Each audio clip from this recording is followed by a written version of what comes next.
We are back at Rancho Cotate High School Stadium in Ramp Park, California for the second of two WCLL championship lacrosse games to determine who's going to face the University of California Golden Bears men's lacrosse team in the final tomorrow. This contest is going to match wits against head coach Bobby DeBreo of the Cal Poly Mustangs against the head coach Greg Menges of the Santa Clara Broncos. I am Dave Almy, and I am joined, as always, by my partner in crime, Mike Lantier. Mike, how you doing?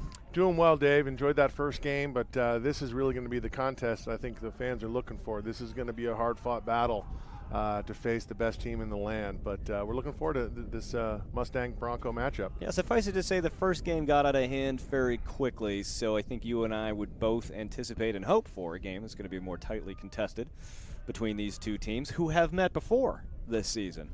Oh, they have. This is the staple here in the WCLL. You've got, I believe, President Aaron Myers mentioned earlier in the first game when we interviewed him.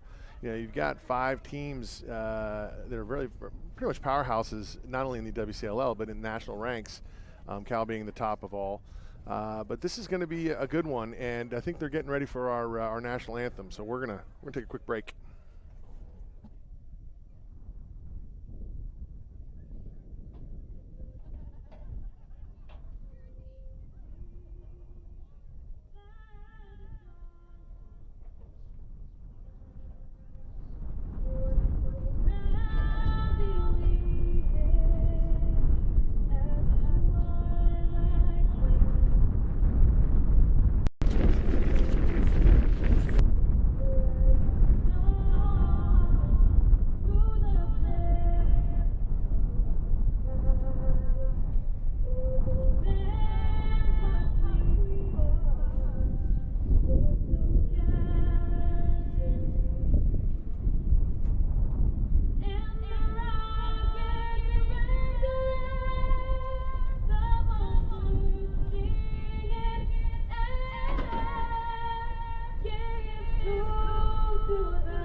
He's a big man, and you don't expect that he can get up those high notes, but he can climb the scale like no one else.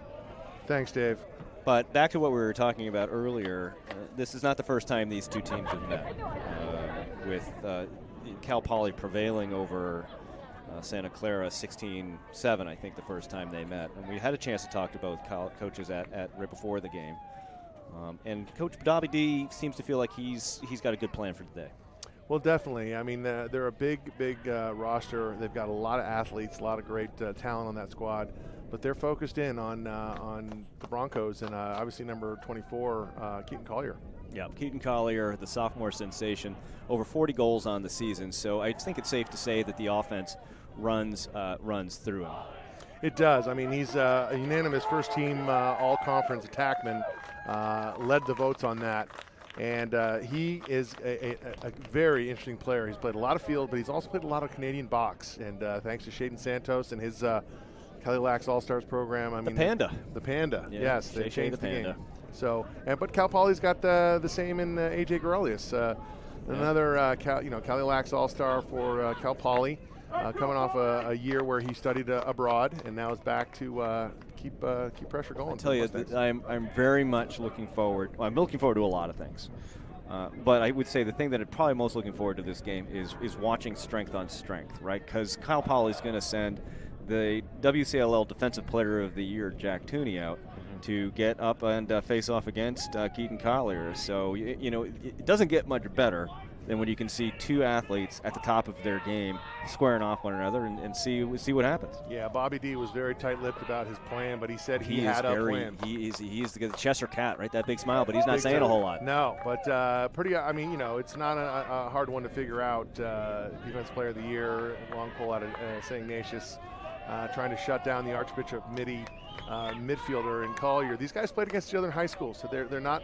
unknown to each other. And of course, they've met earlier this year, so it's going to be a good one, strength on strength. And like everything, it starts at the faceoff dot, and you know that's another thing that Cal Poly has going for them. The #1 faceoff guy in the league, Ryan Brown, and he is a beast at the dot. And if we're going to get anything done, if you're Santa Clara, you got to find a way to neutralize it. I know Coach Mangus was excited that he's got his #5 back, Tim Moylig back, who is his FOGO specialist. He wasn't around the first time they played. No. So this is going to be interesting, and obviously Cal Poly's face-off man is the talk of the town. Everyone in the WCLL knows his name, and he goes to work right now. We are off and running, and boy, it's a battle right off the bat, looking for leverage. Both guys just straining to make this happen as they circle like vultures looking for that ball.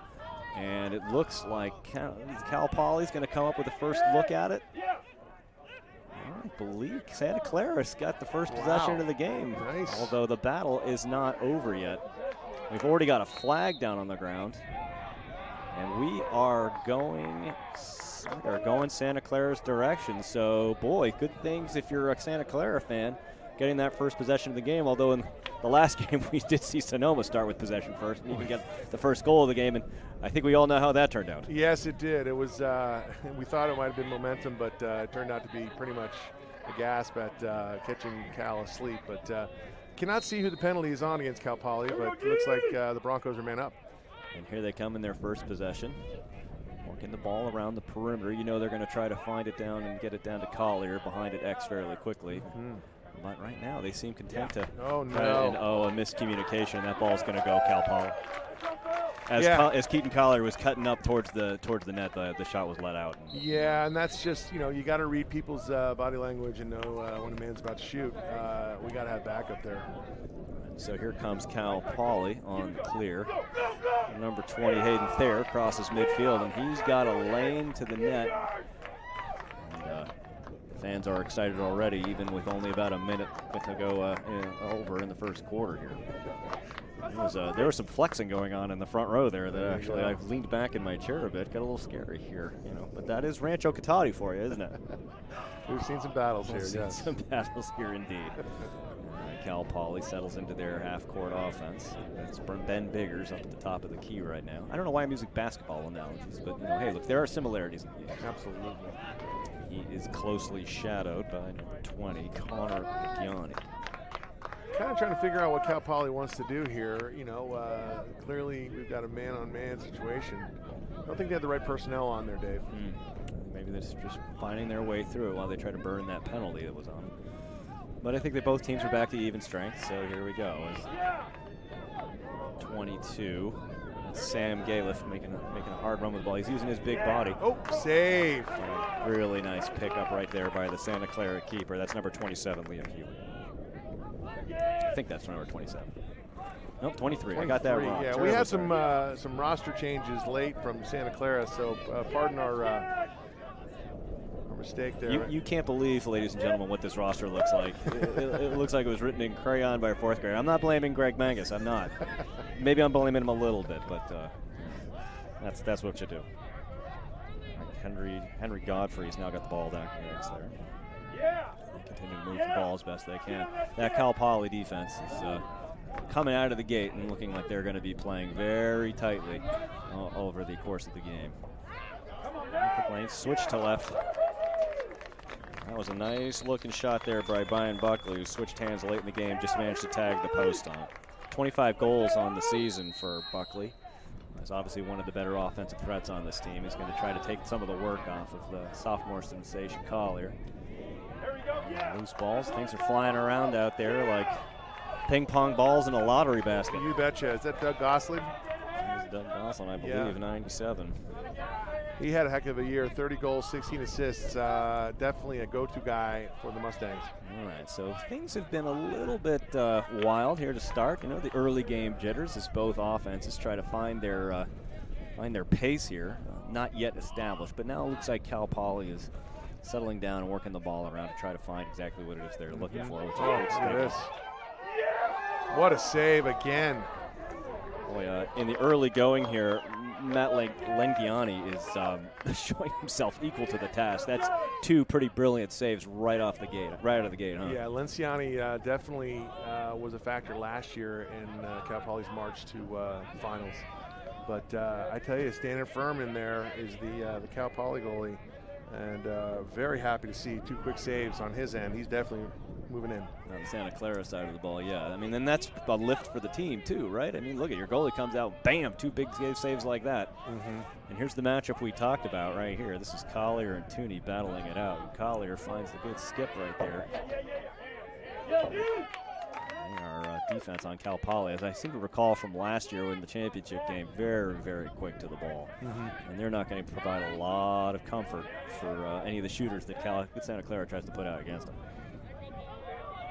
Santa Clara testing the perimeter. You can tell, good looking around with their heads up. Point blank. I mean, any goalie can see that. Yeah, that was poor shot selection. Goalie Tom Baccarizo. I'm really butchering that one. I apologize, he's from Marin Baccarizo Catholic. family. That's all you got to know. The ball comes back down the other way.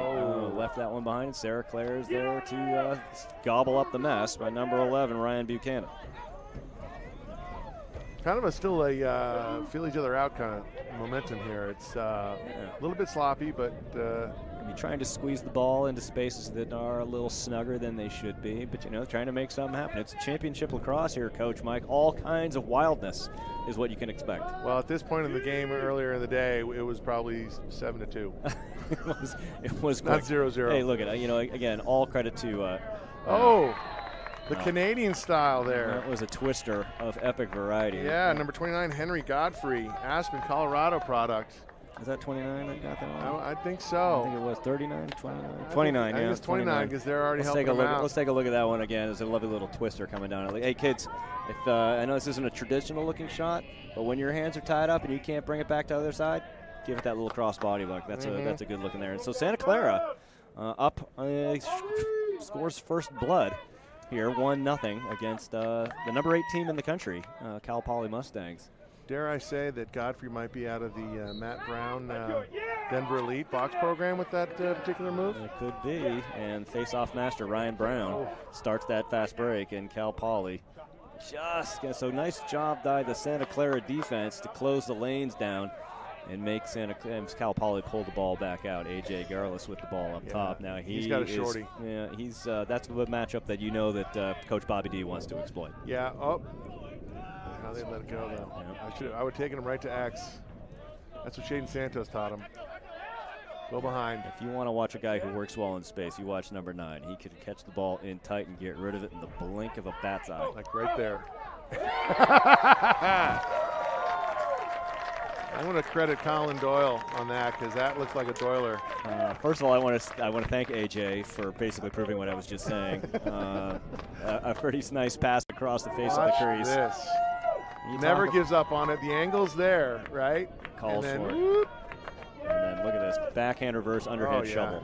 It's just like they drew it up. Yeah, that's some street ball there. That's nice. That's the kind of thing, though, that you're going to have to be prepared for when you're playing this Cal Poly team, and particularly AJ down there on the crease. That's just deadly. All right, so score evens up. 9:14 left to go in the first half. All tied up, 1-1. And what is already turning out to be a pretty good contest so far. There's a good push. They're not going to call anything, though. And the face-off battle is rough. That's Ryan Brown showcasing why he is first-team All-League WCLL on the face-off circle. His coaches just love him and love his work ethic. He is a grinder. They're going to keep him on, though. Look, nope. Now he's going to go. Nice little piece of bocce there from AJ. He rolls the ball over to number 18, Mitch Stickney. Another great lacrosse name. And very methodical here. Yeah, Cal Poly getting their personnel package on, who they want. Don't say that too many times into a mic that's unguarded, otherwise you get spittle everywhere. This cross pass just out of reach of the Santa Clara defense. What a save. Lencioni again. Lencioni has shown up for work today. Let's put it that way. No. Another great defensive stand by Santa Clara. I mean, look at Cal Poly's getting some good looks at the net. But between the goalie play and a turnover, brings the ball back down the other way as Cal Poly makes Santa Clara pay for a inefficient clear. Yeah, we're back to setting up. AJ Guralas got a great nose for the ball. Is he ball hawk? Would you call him that? Would you phrase him that? I would. You know, he spent some time in Europe in the Czech Republic and actually ended up playing a little bit of lacrosse over there, some field lacrosse, which is coming on. Box is preferred, believe it or not, in the Czech Republic. But I think he led his team to the European Field Nationals. You know, he is a multidisciplinary. I didn't realize he had Czech blood. So clearly the passport checking going on in that tournament is a little weak. So, yeah. Well done, AJ. It's in his big toe. So. A very Czech big toe. And the ball is back on the turf, and it looks like Santa Clara is going to have an opportunity to get the possession back from Cal Poly, but this is by no means a fait accompli, and that is a tough turnover right there, unfortunately. That's number 3, I thought. No, can't tell. Sorry, ladies and gentlemen, couldn't tell. Those numbers are small from up here. Yeah, definitely number 4, Liam Villano was involved in that. Oh, it's got turned around. AJ Guralas lets one fly just wide of the cage. And Cal Poly's there to back it up, so they retain possession. Looking back at X. It's number 97. That's Goslin. Oh. Another pass just across the front of the crease. And here we go, some pretty good contact going in. And it's going to be off of Santa Clara, so ball stays Cal Poly. 22 Galef with the ball. Moves it quickly back up the top, up to the Guralas. And over to number 19, Biggers. Because you know what the Biggers they are. Oh, that's a good one, Dave. Thank you. Except it's not Biggers, it's number 18, it's Stickney. Sorry. You know, I had all these good ones, and then I just have to turn them over like that. Goslin working behind. What a save. Lencioni coming up humongous right now. It's 5 on the day so far. And that's a pretty darn nice shot right there by Evan Hunter off the rebound. I did not see the assist there. Did that come off the post, though, to Hunter? I think so. Let's take a look. Let's take a look over the replay. A good shot. A heck of a save. No, you're right. That came from Goslin from behind. That's an assist from Goslin. So nicely played by Cal Poly. It actually had nothing to do with the net. That's another one of those flashbacks we were talking about. It's a long earlier. day, Dave. It's fine. All right, so here we go. 6:17 left in the first quarter. The action is starting to pick up a little bit as the teams have found the back of the net. Cal Poly twice, Santa Clara once. Back to the faceoff dot. We've seen some pretty epic battles so far, haven't we, Coach Mike, at the faceoff dot? Absolutely. Very fast hands, but that was a little too fast against the faster than most. The all-leaguer. For a minute there, I thought he might have left Tim Malik frozen there at the. Wait a second. Yeah. Okay. Well, shot on goal, not bad. Not sure that was the one they wanted. A little off balance, particularly with Cal Poly with an explosive offense like this one. You want to make sure you're making the most of your opportunities. And another great set. Oh, I think it did not go in. Wow.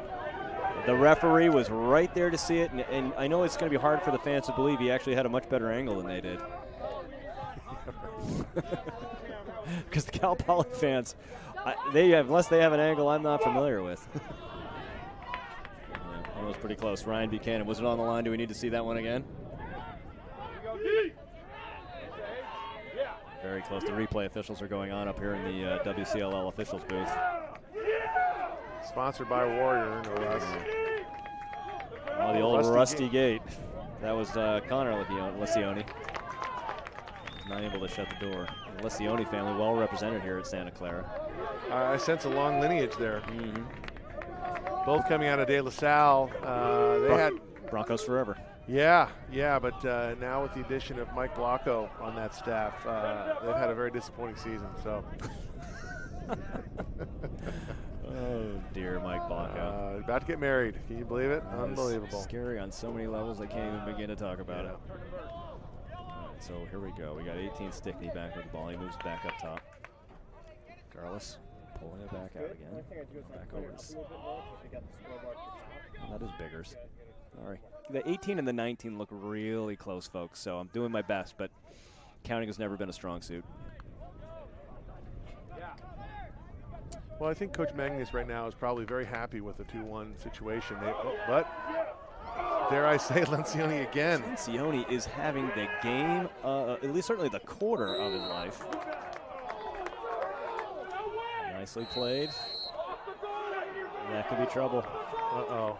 It's going to get chippy. The fans are sort of leading the way, and Collier gets a good whack off right, excuse me, right before the whistle goes down. We're all guilty of it, Dave. All right, so we're going to take one more look at the goal and see if what it looks like. How close did that come?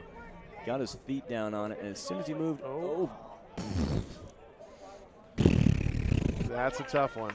That's a tough one. Well, no, but if we play that replay a couple more times, the Cal Poly fans might not let that ref leave the building. So a potentially favorable call keeps the lead to just 1, because that was dang close. Yeah. So, and there he is, Keaton Collier. Keaton Collier. Off the A.J. Guralas penalty, and we've got a tie ball game. He snuck in very, very I mean, this is box. This is what you learn in box when you play box. Hard to imagine a kid that big sneaking up on anybody, but that's just what happened there. It came around from X and made the Cal Poly defense pay the price. This is what he used to do with his big brother. He'd sneak in. Justin would try to deliver the heat, and nothing. Nothing. Not a whole lot of space there to work with, and yet Collier, who's of course used to shooting on that 4x4 net, finds it just big enough of a crease to let that one in. Son of Chris, out of the Syracuse area. That's where the lacrosse roots began for the Colliers. Collier family, well known in Bay Area lacrosse circles. Having coached with Chris previously. One of the best coaching. Best looking coaching. Oh, God, he's a good-looking man. Absolutely. Yeah, I'm not ashamed to say it. No. Ground ball here. Hunter Evan. So check that, sorry. It's another face-off win for the Broncos, isn't it? Oh, boy, their situational awareness was not stupendous there. You got when you're dancing around that midfield line and that long Shea Danforth. That ball is free. The Acalanes product. Sudden, Cal Poly's threatening the slow break over now, and Cal Poly settles into half field. I remember when I first got out here, and I was coaching youth lacrosse, and somebody was playing for La Marinda, and I had the temerity to ask one of the parents where La Marinda was. For those of you not in the know, La Marinda is a acute affectation of 3 cities put together: Lafayette, Moraga, and Orinda, and it becomes La Marinda. And I did not know that, and when something that's very common in my life made a complete fool of myself. So, well, I wouldn't say that, Dave. I mean, there were some snickering, but no. I'm used to having people snicker about me, Coach Mike. It's part of my world. It's where I live. Give a little slice of life there. Nice pass back. Little box, couldn't get it. Believe me, you're watching a Cal Poly team right now that is moving off ball very well. Lencioni's seen the ball very well. Goodness, how many saves is that for Lencioni so far? That is going to be 8 of 10 shots. Santa Clara there managed to stay the ball. The pressure that Cal Poly is applying right now is intense, and you see the result of it right there. We've got a number of turnovers that a normally pretty disciplined Santa Clara team is turning the ball over. That could be a factor late in the game. I mean, you look at the sidelines here. Santa Clara, obviously has a decent-sized team, but you look over Cal Poly. Yeah.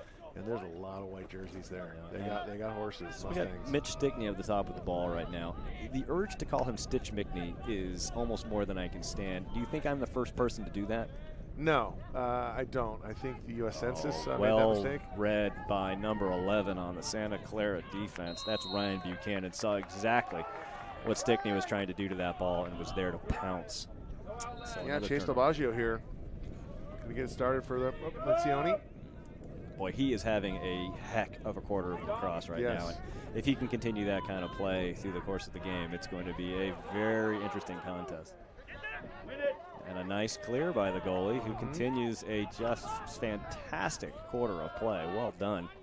And Santa Clara is back on offense with 1:16 left to go. Plenty of time. They're under the shot clock. So, right? No, what is it? Is that right? No. What's the shot clock again? Is it 60 seconds? I want to say it's 80. So, ladies and gentlemen, I know you want your announcers to at least have a sense of what the rules are, but that's not always the case. Ball back down to X. That's going out to that's Carson Lombardi. We had a Lombardo, and now we got a Lombardi. And look at that. 17. Carson Lombardi, sophomore attackman at Bellevue High School, finds the top shelf. I'm going to go unassisted there. Can you back me up there? Well, we can take a look at it. It's almost like I'm doing my bingo card here. It's fun. I got a good look at him, and no, I'm gonna go unassisted on that, Coach Mike. All right, I love it. Yep. Good individual effort. All tied up here, 3-2. Santa Clara. The fans are getting what they paid for. It's all tied up at 3-2. Not sure that works that way. In Canada it does, but we're not there, Dave. Well, that's another thing Coach Hayden taught us. Socialist math. Santa Clara with a 1-goal lead. Look now at possession this. with the ball, coming back down the field with an opportunity to double up the lead. But they've only got 43 seconds to work with, and the ball is flying around out there. Whoa, stymied. Bodies are starting to hit the deck. We may have a injured player on the ground. That's the Fogo there, Tim Malyuk. That is unfortunately not what Coach Greg Menges wants to see right now. His face-off sophomore specialist has been playing really well to this point, and I think stymieing the number 1 face-off guy in the league, Ryan Brown. And you hate to see him walk off under those circumstances. He'll be back though. It looks like he's okay, just maybe a little shaken up. But the ball looks like the possession is going to stay Santa Clara. You know, they've got 34 seconds left to go, and I think I don't have to be a soothsayer to think that it's going to try to end up in the stick of one Keaton Collier before the half. Yeah, this is. Although Brian Buckley has also been showing himself to be getting free and some good shots on the net too. So let's see what they set up. Ball goes quickly to X. Collier moves to clear out some space. Over to Danforth. Danforth, who's a veritable Swiss Army knife of a player. He's played goalie, he's played attack. Well, look at that. The traditional bounce shot. My father would be so proud. That is number 39. That is Alex Pappas. Yeah, the Amateur Valley product, unassisted. That is a long shot out, big bounce shot, and you know, this Cal Poly keeper just couldn't. I think most times you expect a goalie to catch that, to get that ball. But you know what he did? He did put a good bounce on it, and you know, all of a sudden there's a little bit of momentum for Santa Clara here. Up 4-2, 15 seconds left to go in the first quarter. You know, giving it to the number 8 team in the nation. Yeah, I think this is going to be a quick huddle there for Bobby D. He's going to want to bring these guys in and readjust them. Wait a second.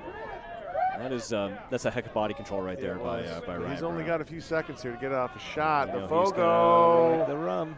And what a save, Lencioni. Lencioni, my goodness. Hey, look that's one of the best quarters of goalie play I've seen. If they don't mob this guy when he gets to the sidelines, Coach Mike, there's something wrong in the world and they should all be punished. And get my invective. I will tell you this. Unofficial here is 11 shots with 9 saves. I mean, look if you're going to play championship lacrosse at this level and you're going to advance successfully against a top flight team like Cal Poly, you need to have great play from your goaltender, right? I mean, you need great play from everybody, right? Oh, absolutely. But your goaltender is a key, right? Because it's an emotional lift, it's a momentum lift. You get so much out of it. Well, this is shaping up to be a real good one here, and we were hoping so. The first game a little lopsided. Cal downing Sonoma State, yeah. Ooh, but no, I think this is going to be anybody's game right now. I mean, I think you can feel that Santa Clara feels like they belong here and should be moving on. They had a big win against UNR in the first round, which was a surprise. That UNR program had a couple hiccups with Coach Tatro's injury and subsequent resignation. We wish him the best. We do. But yeah, the Broncos, they're not afraid. They're not afraid of the juggernaut. You know, it's interesting. Having watched the first quarterback, I would say that the smoother team, the more polished team, looks like Cal Poly. But the score certainly suggests that Santa Clara's got their own bit of smooth going on here right now. You're making me a little bit thirsty with the smoothie talk. That's but right. yeah. Anyhow, well, Sticks checked out with the crack crew of officials here. We have a clutch of zebras on the field right now. God, they are majestic. But yeah, I think Menga says, keep doing what you're doing, guys. I really haven't seen Cal Poly push them around a little bit, defensively. So the Mustangs are have got to do more of that in order to stop this now 4-2 run. Yep, so it's still early going. Obviously, a ton of lacrosse, everybody, and we're glad you're joining us here. I'm Dave Almy. He's Mike Lint here. We are your, well, sort of the two guys they hauled off the street to announce this WCLL semifinal game between the Cal Poly Mustangs in white and the Santa Clara Broncos in their fabulous maroon. And is that a tan? Is that a gold? Is it a taupe? I don't know. I'd say taupe. You're going to go taupe? Yeah. Well, you just like this thing. Well, it's like the inside of my cardboard box I live in, so. There we go. Look at this, again. Broncos showing some, So that's a face-off win for Cal Poly, but it's clear that the Santa Clara Bronco face-off guy, Tim Malig, who they were so excited to have back and has been doing a great job thus far, he is clearly not feeling well. No, he's coming off the field there and hasn't returned to the sideline yet. You can tell he's got something bothering him. Something in the leg, some sort of cramp, fistula. I don't really know what that is. I think it's a medical thing. So anyway, Cal Poly is on offense now. Got the ball back at X with the dangerous Doug Goslin behind. Now he switches it off over to number 32. That's Trey Chambers. Is that Trey? You gotta love a short stick on short stick. That's Galef. I apologize. Yeah. That's 22, not a 32. Bats away the offensive stick to him. Got the quick double, and everybody resets. And Santa Clara is bugging around on defense right now and paid the price. Number 3, nice ball. This is okay. This is number 3, so this is our first attempt at this. I'm going to try to get this right, and I hope the family takes it. That is Dominick Trageser. Trageser, yes. Trageser. Yes. Trageser. Nice feed coming here from behind. Trageser times his cut perfectly. There he is. Boom. Well, you love how quickly he got that ball out of his stick, too. Mm-hmm. All right, so back to the face-off dot, and in playoff lacrosse, you got to be a warrior. And Tim Malig right now is showing himself to be just that. He gets out there, he's clearly not 100%. He knows how much his team needs him, and he's going to go back and do battle. Well, Ryan Brown, he's comes up with it. Look at the kid. The kid can play. He's the #1 face-off guy in the league. So no humbleness about losing out to that guy, but you just wish that your face-off guy was 100%. Clearly, Mulwig's not right now. Right. Let's see what the Mustangs do here to even this up. So 4-3. That's what they're clearly looking to do. Getting their personnel in. Stickney. He's always dangerous with the ball. Crafty senior midfielder from Washington State. Unfortunately, that gets Crafty right out of bounds. Yeah, this Mustang team looks a little out of sorts right now. It's kind of surprising. They have been the steady eddies in the WCLL for God knows a decade, and this one just looks like they're like, You're not impressed with what you've seen so far? That's not I'm impressed. I'm kind of confused. We got a quick double here. As the Cal Poly ride is just ferocious. Get that turnover. It's Sugo there, yeah? No. Is that Sugo? No, it's not Sugo. That's Sean Twardy. Oh, the San Marcos product. I like the O. Like, Like, how did you not know that, right? Collier. Oh, and this is dangerous right now for Cal Poly. You do not want to see this in the open field. 29 from 24. I think that is a combination that we have seen a lot. That was Keaton Collier giving the great feed to Henry Godfrey, who had 1, 2, 3 looks at the net, and then finally emptied out on the shot that he wanted. Yeah, pushes the Santa Clara lead back to 2. I will say this about Collier: he has very good speed. Well, 2 looks at it. He can move. He's a big guy, but he can move when he wants to. It's a gazelle in the open savanna right there. I mean, it's beautiful to watch.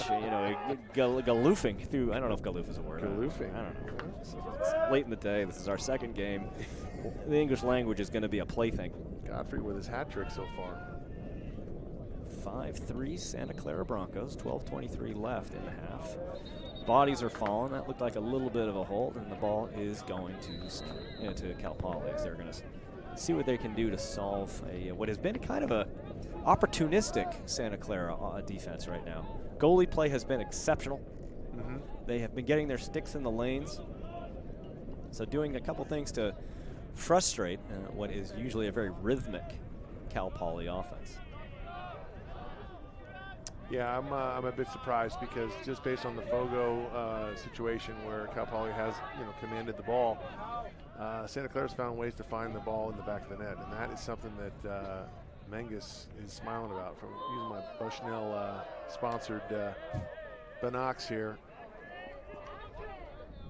Kai Moy, he's definitely working around. Look at this. He still thinks he has the ball, and he doesn't. Cal Poly ride is just ferocious. Looks like we've got a push, though, so we're going to be taking it back to Santa Clara. Boy, I do love the tenacity that they do ride with. That's always so much fun to see. Yeah. I love the fact that Greg Menges has not put down his clipboard once. Outstanding work by the head coach. There's a comfort. I mean, some people have teddy bears.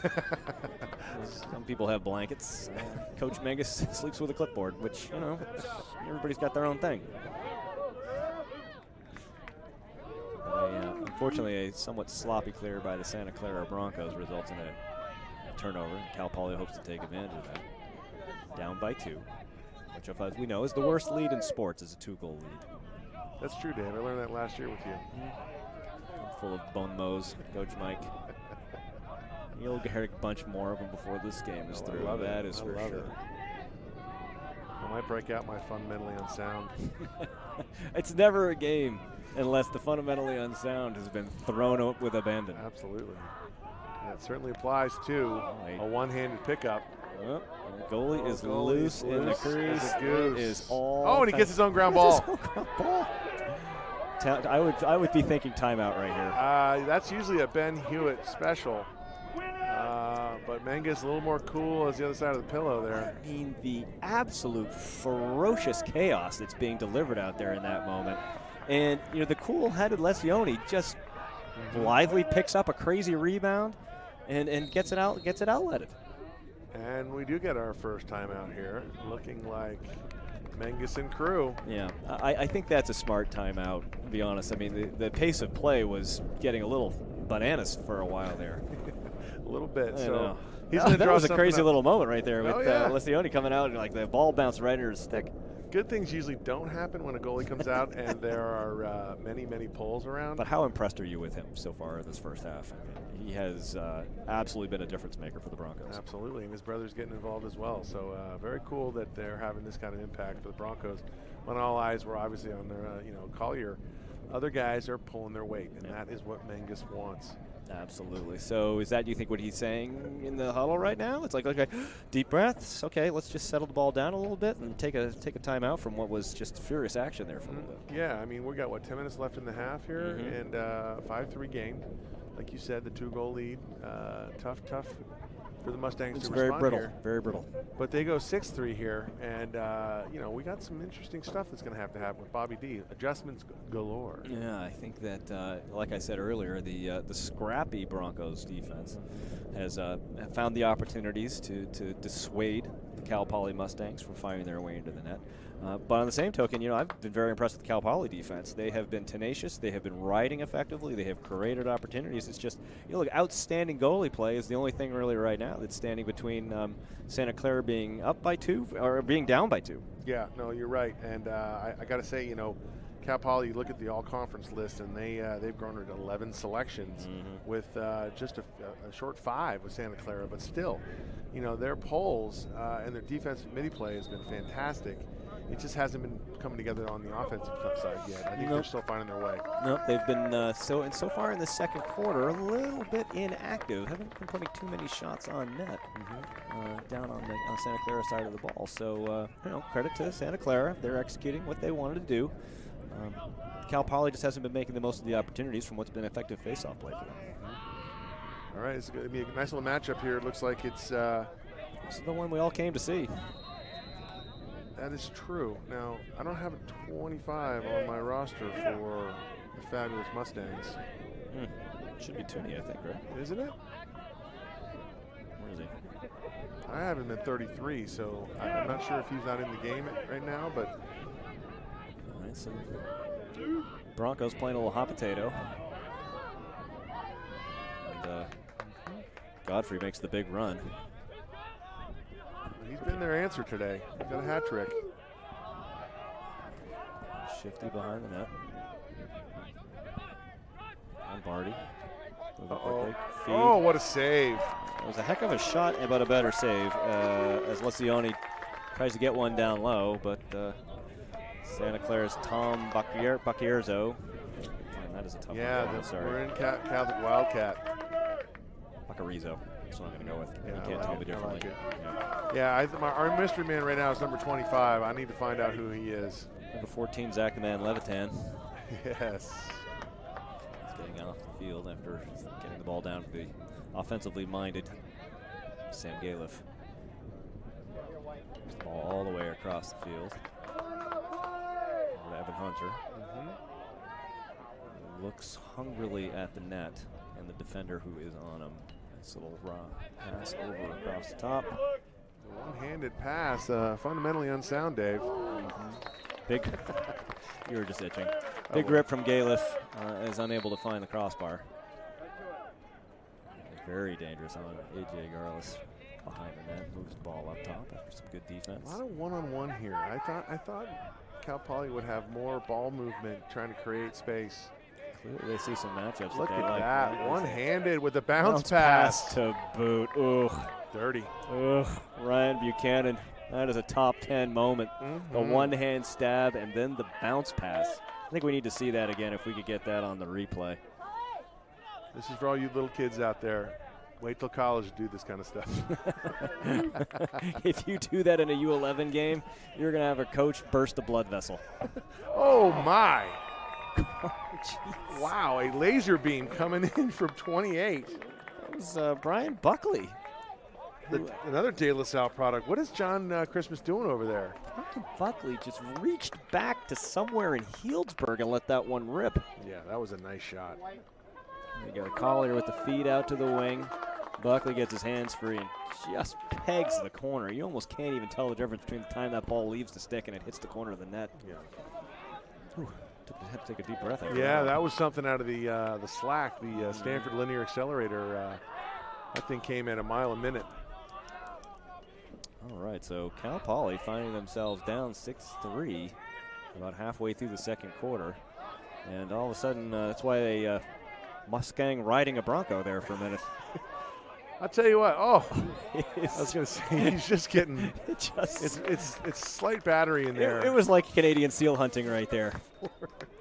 Oh, Brett Yanko. Yeah, that is obviously something you're familiar with. I know you're listening, Yanko. Brett Yanko, yes. Ugh, a family of sealers.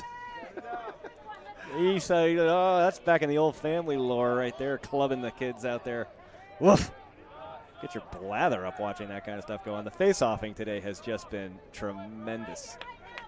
Great battles all the way around, but Cal Poly comes up with that one. And they see what they can do to start jump-starting an offense that, quite frankly, has been very quiet in this second quarter. Setting up behind. Again, a lot of one-on-one action, too. I do appreciate they are keeping the heads up, so credit to the Santa Clara Bronco defense, covering the cutters, and not giving them a lot of space to work with. But here's a guy who doesn't need a whole lot of space to work with. It off, keeps that ball moving, see what he can draw the defenders, and not so much going on right there. Brian Biggers wheeling and dealing. There's a big spin right there from number 34. Oh. That's Ryan Flaherty. And he, with the penalty too. Wow, 34. 34, Ryan Flaherty with a pretty nifty piece of stick work right there. It's going to be a good replay to see when this comes up. Ball's at his feet, a quick twist, gets his own ground ball. It's free through a bunch of folks. Here comes the late hit after with the flag. That flag arched through the air like a moonshot. Oh, they waved it off. That's it. All right. Technical foul, huh? I found that very personal. Well, you know, technically he didn't have possession anymore. I know. I like it when these refs insert themselves into the games. Oh, I know you do. Yeah, There's nothing that you love more than a ref asserting himself. Can you smell the irony? Actually, I can taste it. It's so thick in the air here right now. Coach Mike Lindher always having great respect for the ref officiating crews on these games. Oh, no, them all on a first-name basis. Got very quiet here, didn't it? Yes, it did. It's the Church of Lacrosse, ladies and gentlemen. I'm telling you, you know, again. He's flying again. This is just, it's carnage is what it is. This is UFC Battle Royale. Oh, that ball is a job, hot 18. potato. Outstanding. We've got an official timeout. Player down. It's the same guy. Yeah. It's Mulig, right? Yeah, Mulig. He is. Malug? I would say Malig. Okay. I don't know if that's correct, but unfortunately, he has really not been feeling well.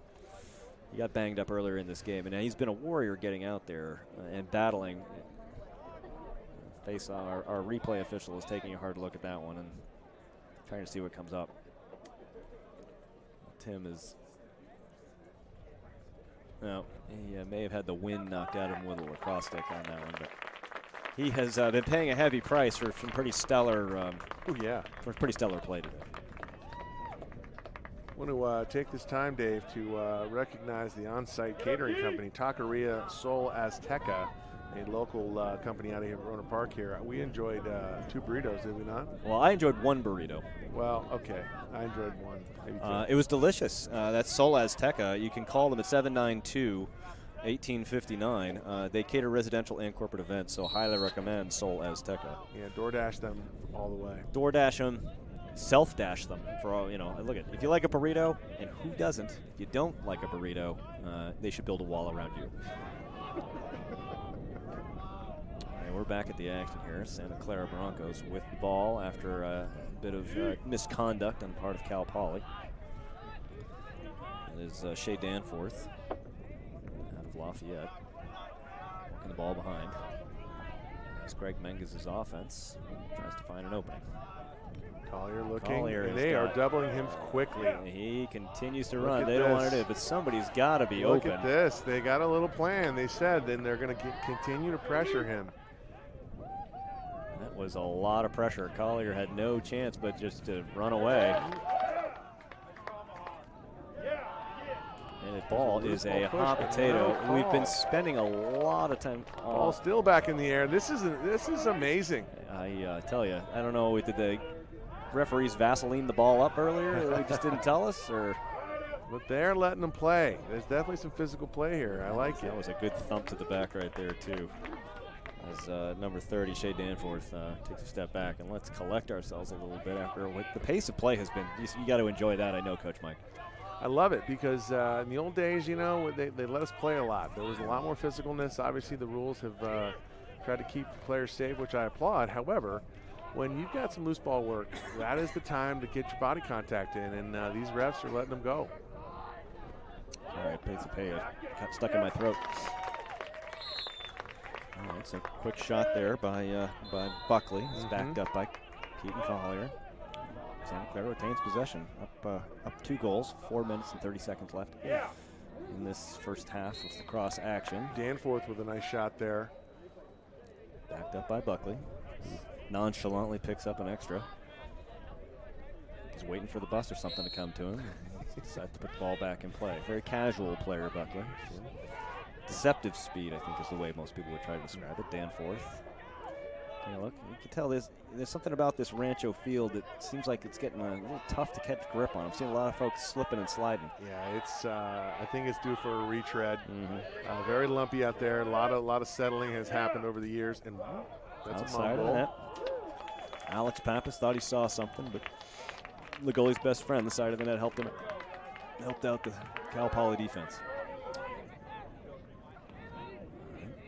Cal Poly trying to clear the ball. Whoop, almost got a piece of it. Hey, there we go. Look, I'm telling Keep you, that stick in the air, baby. Santa Clara sticks are doing the job right now. Here they are. Oh boy, that thing is like hard to collect. That was a nice pickup right there by Dominick. Oh, taken right out of the air. Right out of the air. coming out. By Ryan Buchanan. Fierceness right now. Jesuit, Regis Jesuit out of Denver, Colorado. Doug Goslin comes up with the ball, and it looks like Cal Poly wants to talk about it. Wow, this is a momentum. I tell you, Mike, it is this. If you like, I mean, look, this is back and forth lacrosse, up and down. Teams not giving an inch, sticks in lanes. You gotta love that kind of stuff. It's exciting lacrosse. It goes back and forth. Well, this is playoffs, baby, and it's going to get better as we go. I mean, a two-game deficit between is.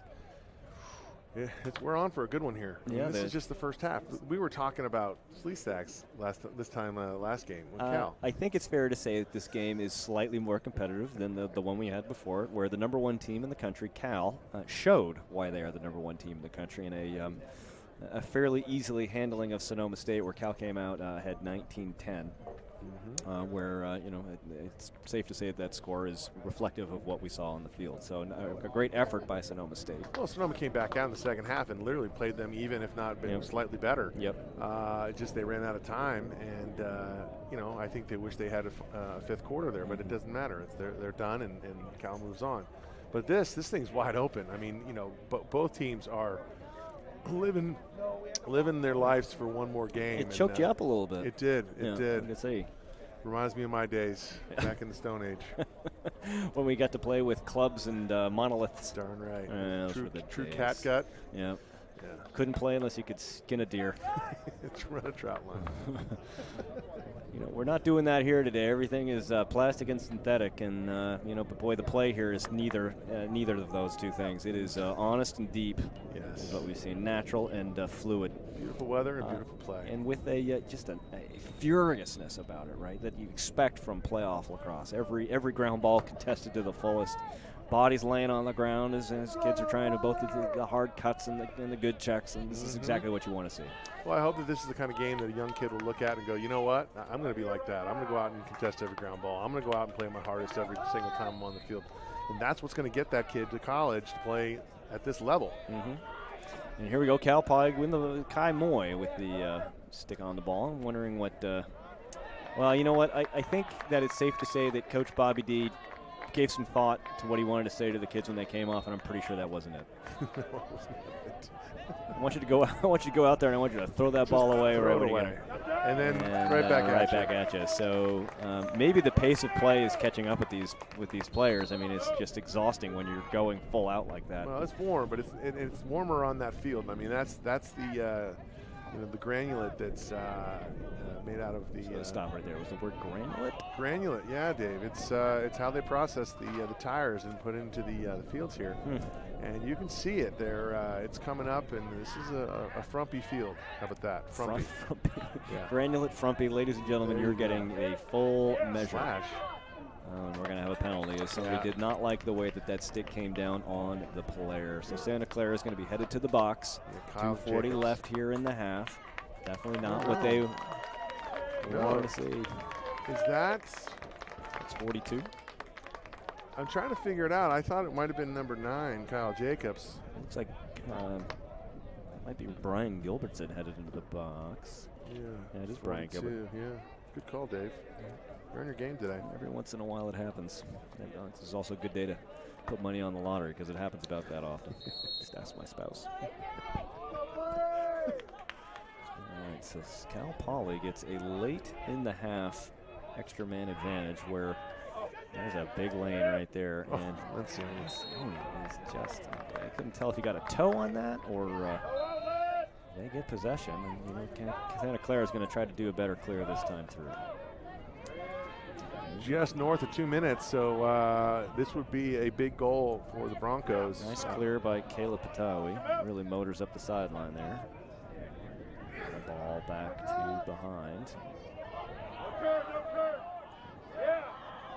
And an opportunity, but nice defensive job on Brian Buckley.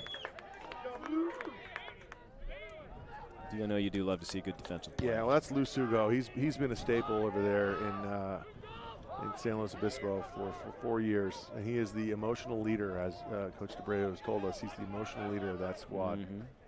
Top to bottom, he's showing the young guys how to be a winner, how to be a good lacrosse player, a good academic student, and just all around, he's a role model. And Sugo, I believe, did garner some Ollie goners. I got some Ollie goners. I think there was a bit of a bummer that he wasn't higher ranked than a bit of a kerfuffle. Yeah, that's a great term. Mm-hmm.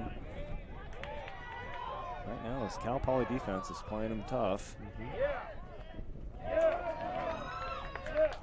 Relatively easy save. Yep, nice stop, but fairly pedestrian. And failed clear. Nice pickup by number 7 on the number 7. I don't have number 7. Well, that was due to that. That's the Delbaggio. Oh, that's good. That's Chase Delbaggio. I tell you, these Santa Clara rosters again are like looking at astrophysics. Well, what's also interesting is that we've got another number 7. There's a long pole there. Yeah. And that is how Greg Mangus likes to roll. Keep him guessing. Yeah. All right, so we've got less than a minute to go here in the first half. Santa Clara is controlling the ball behind. They're probably angling for that last shot. Keep possession, see if they can push that lead back to 3 goals. But this Cal Poly defense has been equal to the task for much of the day. As number 17, Carson Lombardi lets one rip. That one's just not going to quite do it right now. So about 30 seconds left. Let's see what happens. Oh, they're not going to. They got to let timeout. I think Greg Mangus wants to talk about it. I guess so. Interesting there. The goalie had not gotten back into his position to then start play. But all right, well, so far so good. Just over the fence here, we see the worst game in this country being played, baseball. Now. Oh, I'm sorry. Be nice. I'm sorry. It's like skiers and snowboarders. Right. Well, I find it to be a pastime. It's a pastime. It's a pastime. I don't think there's any form of wiffle ball in lacrosse. Okay, you can play fiddlesticks, but you're still playing lacrosse. What's it called? A chumash? Chumash? Yeah, but that's. All right, I'm just saying, Mike. There's a bunch of ways you can. I just don't like sports that have stirrups and walks. where grown managers wear the same uniforms. Yeah, and then touch themselves all game. I don't like it. Oh, God. We didn't really need to go there. Yeah, you're right. All right. Ladies and gentlemen, look, I know you came here for championship lacrosse, not a breakdown of what makes baseball wrong with America, but that's what you got. It's Mike Lantier, Lantier, at gmail.com. All right, so with about 30 seconds left to go in the half, hopefully every coach in his back pocket has that short time on the clock play where he would love to get just one before the break. And if Greg Mangus has got one, this would be the time to pull it out. Well, I definitely see that he has cracked open that clipboard. Still in the left hand. You really crack it open? Well, it's one of those box with the clipboard on top. Did I ever tell you at the time in a fit of pique on the sidelines, I threw a clipboard and it shattered? Yes. Yeah. I think I was there. It might have been. It was my green lucite clipboard, and I loved that clipboard, which means I should never have treated it so poorly. All right, so here we go. Clock is running. Ball is behind at X with the sophomore sensation, Keaton Collier. Probably no big surprise that any play you're going to drop is going to include him. He is working hard. And, tries to shoot it through a thicket of legs. And it's not there, but he manages to get his own almost get his own rebound. Oh. Wow. Well, that is going to cost them if they keep possession here. Nope. No possession. No shot. So a end of the half that is a good representation of the entire first half of play. Wouldn't you say, Coach Mike? Yeah, absolutely unexpected. Collier is a smart kid. He doesn't get rattled too much, but right there, he went for kind of a home run style check. But what a surprise! The Broncos posting 6 goals on this Cal Poly Mustang crew, and they're kind of walking, going, this is not how we thought this was going to play out. All right, so the previous time these two teams met, Cal Poly walked away with a 16-7 victory over Santa Clara. But today, Santa Clara has showed themselves ready and willing to take on this challenge. So we will be back shortly with second half action here in Rancho Cotate High School Stadium in Rohnert Park, California, with the Santa Clara Broncos leading the Cal Poly Mustangs 6-4. We'll be right back.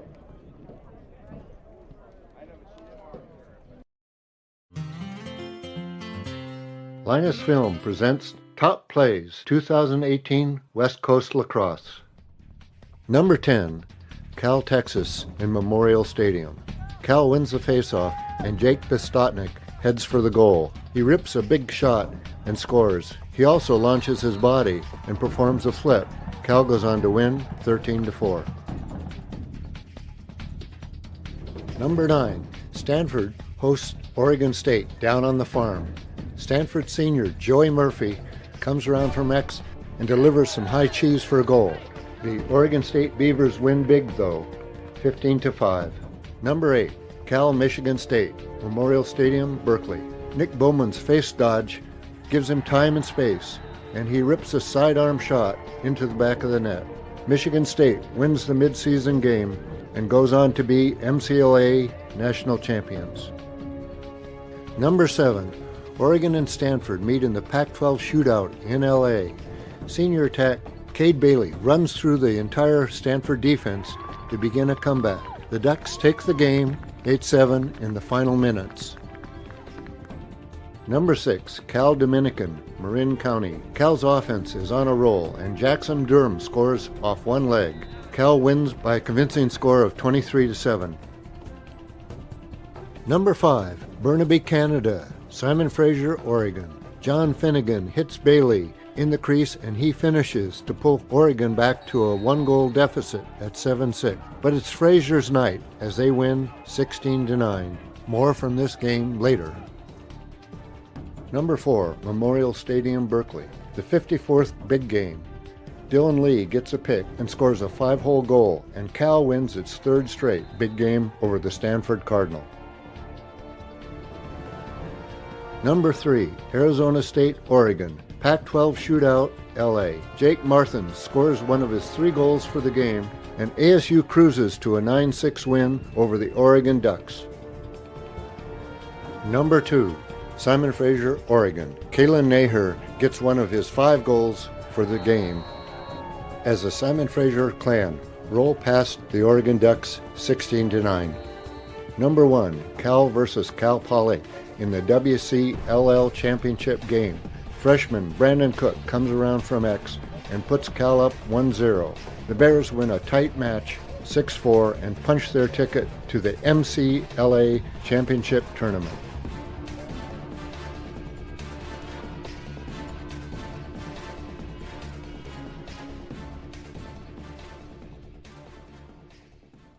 Here we go. 22. Sam Galef making a hard run with the ball. He's using his big body. Oh, save. Looks like Cal Poly is settling down and working the ball around to try to find exactly what it is they're looking for. Which Look at this. What a save again. It was probably 7-2. it was not quick. 0-0. Hey, look at it. Again, all credit to the Canadian style. Watch number 9. He could catch the ball in tight and get rid of it in the blink of a bat's eye. Like right there. Spittle everywhere. This cross pass just out of reach of the Santa Clara defense. What a save. Lencioni. Working behind. What a save. Lencioni nice. coming up humongous right now. It's 5 on the day so far. And that's a pretty darn nice. So a potentially favorable call keeps the lead to just 1. Because that was dang close. So. And there he is. Well, I think Coach Magnus right now is probably very happy with the 2-1 situation. But dare I say, Lencioni again. Believe me, you're watching a Cal Poly team right now that is moving off ball very well. Lencioni's seen the ball very well. Ball back down to X. That's going on to that's Carson Lombardi. We had a Lombardo, and now we got a Lombardi. And look at that. 7. Of stick to him.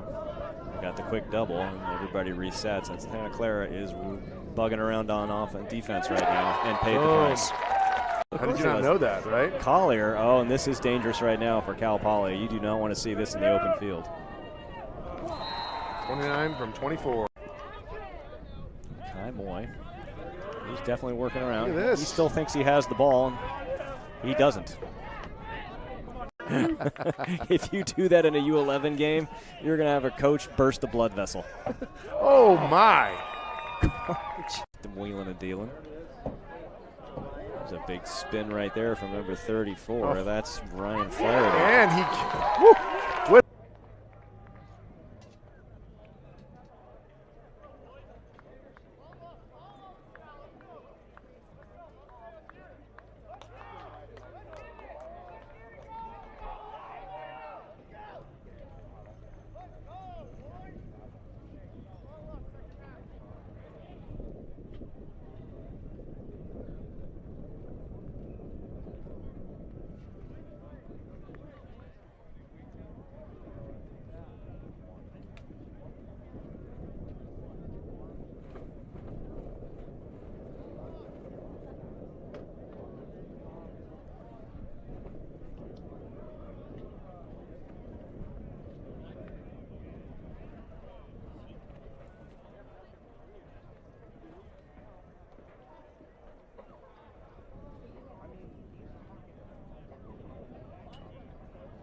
Welcome back to Rancho Cotate High School in Round Park, California, in the North Bay. It's a beautiful day, sun shining, a light breeze blowing. In other words, it's a perfect day for lacrosse, and no surprise, the eyes of the lacrosse world are right here, Coach Mike, as we begin the second half of this second of 2 semifinal games between Cal Poly Mustangs and the Santa Clara Broncos. Santa Clara Broncos leading the contest right now 6-4 in what is shaping up to be the potential for a bit of an upset. Absolutely. I mean, this is definitely something that we did not expect. I mean, Cal Poly is loaded with talent, and they just can't seem to get anything moving on offense. All their goals seem to be unassisted. But I would say that the Broncos, whatever plan they put together, they're following it to a T, and they're playing quite well. I don't know if you can plan to have your goaltender have the first half that he had in this game, but let's just say and give credit where credit is due that Connor Lencioni, was it Carson or Connor? It is. Which one is it? It's the brother. It's one of the Lencianis is just having himself a hell of a game. There's Connor. It's Matt Lencioni. Lencioni. There we go. Oh, darn it.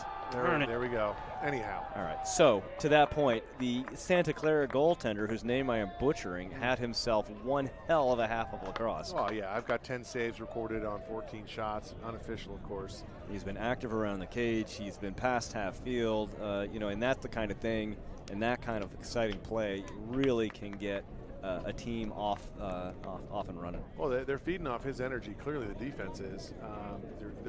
But then Cal Poly's making it easy by just doing these one-on-one plays. They're not really running anything in particular. At least it doesn't look like that to me.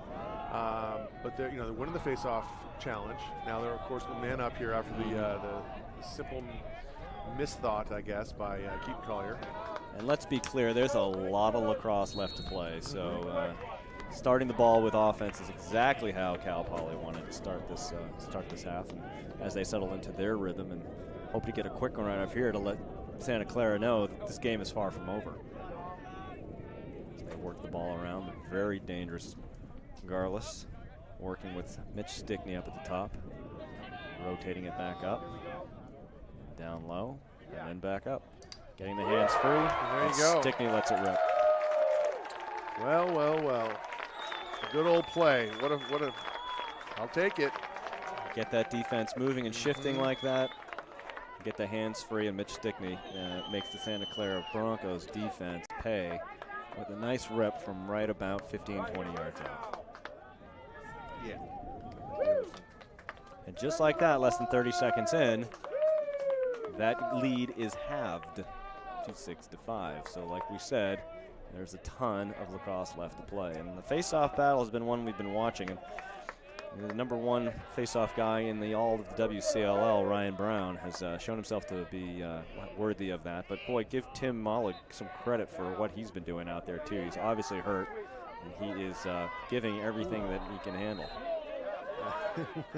Again, takes some body contact there. Takes some body contact. Gets the loose ball push and Bronco ball. And Cal Poly fans not happy. Oh boy. This is definitely not what you wanted to see, huh? Well, that's if what you're happens. A Santa Clara fan. No, but that's what happens when you come to Rancho. You take on a different persona. It is. It just must be something in the air here. Bodies are flying. Balls flying. Oh. AJ Guralas comes up with the ball. Bodies are still flying. Oh, my goodness. He's just getting absolutely mauled.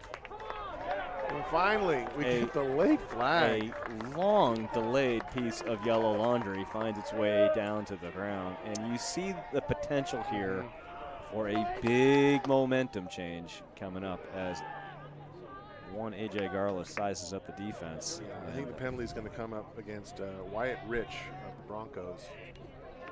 I'm assuming. It was such a long delayed flag. I was not sure what he was seeing. There was clearly some contemplation going on by the referee. There you go. So we're going to get the call here. Let's see if Mason Kreskin has made his decision. I think that we all knew it was going to be a slash. It was just which slasher got. All right. Well, so I was way off. Looks like number 42. Is that Brian Gilbertson? Gonna take the knee. Bends the knee. Oh, no, I was correct. Gosh, I'm good. Yeah, you know what? You are better than most. No lie Thanks, there. buddy. I'm not sure what was seen that took, 7 Mississippi to get a flag out, but. Well, right now this is, you can tell, Santa Clara is, they're seeing their goal, their lead potentially evaporating here as a very efficient looking and boom, Cal Poly offense just like gets that. back to Whatever work. DeBreu said in that halftime has rung true. Evan Hunter, number 7, with a nice feed from A.J. Guralas as they had moved the ball around with cool efficiency, I think is one way you may be able to put it. And just like that, with just about 3 minutes gone, 2 minutes gone, the score's all tied up. Whole new ball game, man. Whole new ball game. Yep. I'm loving this, Cotton. Yeah, bold move. And we get right back to the face-off circle, and here again, I'm almost bracing myself for another battle. Oh wow! And then there's got to be a loose ball push there, but not called. No, not called at all. And how's that not a ward? Oh, Guralas, the G. Wow, top shelf. And I mean, he had to bring that from across his body with the right hand shot. Watch this, folks. This is called quick hands. Well, suffice to say, these Cal Poly fans are. They're the quickest of hands in the world, but it's okay. Back into this game. We'll catch that on another time. That's all right. That's all right. We'll just wait for the whole video to download. This I think is what when we talk about loving the sport of lacrosse and the speed with which we can move. You've seen an entire 3-goal swing here in less than 2.5 minutes of action. Mm-hmm. And that is that's the danger of this game, right? You try to start playing defensively and think, hey, we got a 2-goal lead, we can hang on to this. That is not the way you play this game. Fastest game on 2 feet for a reason. That is what they say. They are coming back and looking ready for more. Wow. Cal Poly, right? There's blood in the water right now, and Cal Poly smells it. All right, so let's see the Santa Clara defense turns back and is getting ready to try again to slow down what has been a monstrous second-half start for this Cal Poly offense. Sticking out the top, works the ball over to Galef. Galef likes the matchup on the shorty. He's going to try to turn the corner. Decent job on defense. Lets that one fly high. Yeah, you got to credit the defender there, Scott Lewis, able to put a little pressure on him during the shooting motion, which forced that ball high. Yeah. Nice job there. Ball back behind. Looking for the screen. Gets the top side. Nice bit of defense right there by Santa Clara to take away that middle. And you know that Santa Clara wants to try to get this ball on offense, give this defense a break. For sure. It's something as simple as that where we're not getting a quality shot. If Broncos score on this is going to be interesting. I mean, Cal Poly has momentum. You can just look on the sideline of Santa Clara and they're just like, what is just going on? What's happening? It's not that's not often that a lead evaporates that quickly, but that is exactly what happened. And, credit Cal Poly, of course. They came out with a plan and executed on it real well. And now Santa Clara is getting their first chance to see if they can push this back into the tie. I think your partner had said earlier, adjustments galore by Bobby D. Yep. I think that's what was happening so far. Whatever Bobby's cooking up. The Cal Poly defense is just laying lumber out there. Keaton Collier took a pretty good shot in the arm as he goes and moves that arm pad to a position that he feels like will be more effective. Buckley has been effective in this game, but right now is being stymied. He's got a shorty on him right now, so I suspect he's going to try to take advantage of that. Gets the quick double, and that ball is loose at midfield. A.J. Guralas throws his hands open, but I think it's fairly safe when you throw someone to the ground like that, you're probably going to get called.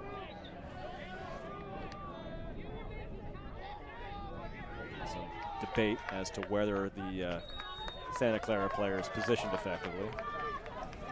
And AJ is not sure he likes the way that came out. But number 10, Henry Durbin, is off and running with the ball. I think he should probably pass it. And follows my advice and does just that. Zach the man. Gets it back down to X. But again, that Cal Poly defense is not giving an inch. They are loving pressure right now. Man. All the way outside the box. A barrage of checks here. Buckley, who has been dangerous. But again, nice sliding by that Cal Poly defense. They are not giving an inch. And they're making this Santa Clara team work for every open look. Look at this, the double coming. Asugo. And we have definitely got to give credit to Griff Hallblitzel, number 99, just throwing absolute thunder checks. And here comes Cal Poly blitzing down the field. Lucy. Loose ball flips up in the air. Lencioni. Oh, turns. this is trouble. Oh, God. Oh, there it is. And yet, you got to expect that. Look, at any time somebody puts a goalie on the ground like that after he gets rid of the ball, it was long gone. It was long gone. So this is just a thicket of sticks right now. Santa Clara is not getting an inch. Yeah, Hallblitzel had a nice clean pick there. You just like saying Hallblitzel. I do. And I love where he's from, Bellevue. There, Hallblitzel. I met a girl from Bellevue when I was back on. I thought this sounded very much like a limerick. I don't know. If you want me to go there, I'll go there. But I once won't. met a girl from Bellevue. Bellevue. Stop there, family show. Okay. All right, so man-up opportunity for Santa Clara. The they nice even thing for them right here is just to be able to get some space from what had just been a tenacious Cal Poly defense. Watch out for the slippery Keaton Collier. Collier right there just managed to snare that at the very outside. And the Cal Poly defense really closing down the lanes very effectively.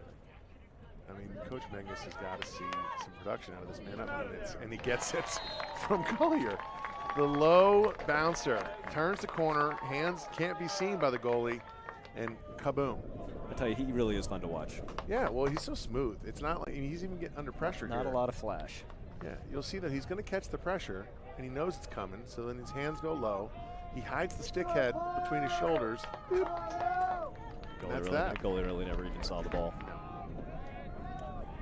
All right, so it looks like Coach Menges has thrown a long pole out on the face-off circle. Looks like his number one face-off guy, Tim Mollig, is going to take a seat for a while. He's clearly been injured for a bit there, and we appreciate the effort that he put in, but chance for him to recuperate, hopefully, maybe if he's needed later in the game. All tied up again, 7-7.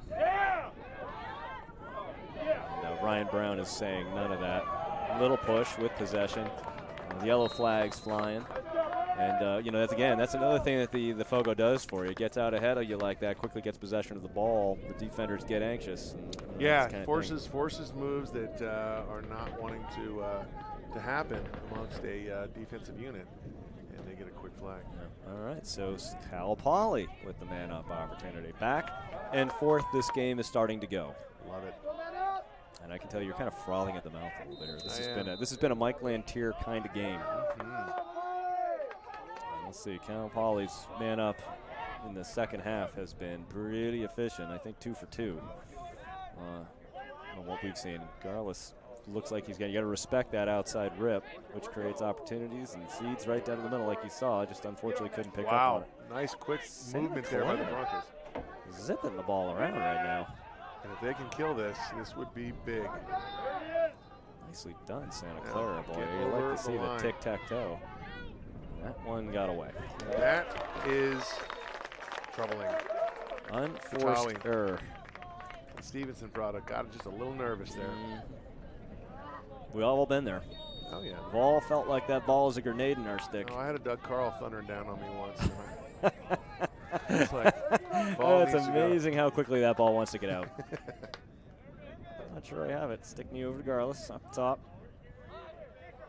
Both teams even now. Oh, AJ calling his own play here.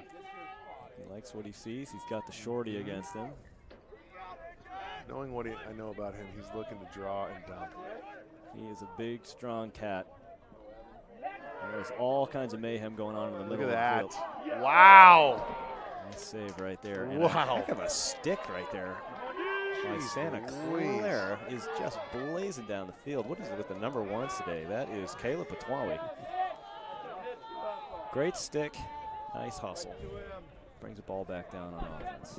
A lot more fun to call games like this, Dave, than the one earlier. Even though Cal was just amazing. Amazing to watch and fun to watch, but let's just say it lacked some suspense. Mm-hmm. And Santa Clara still adjusting to the intense pressure being put on by the Cal Poly defense. All the way out, almost to half field.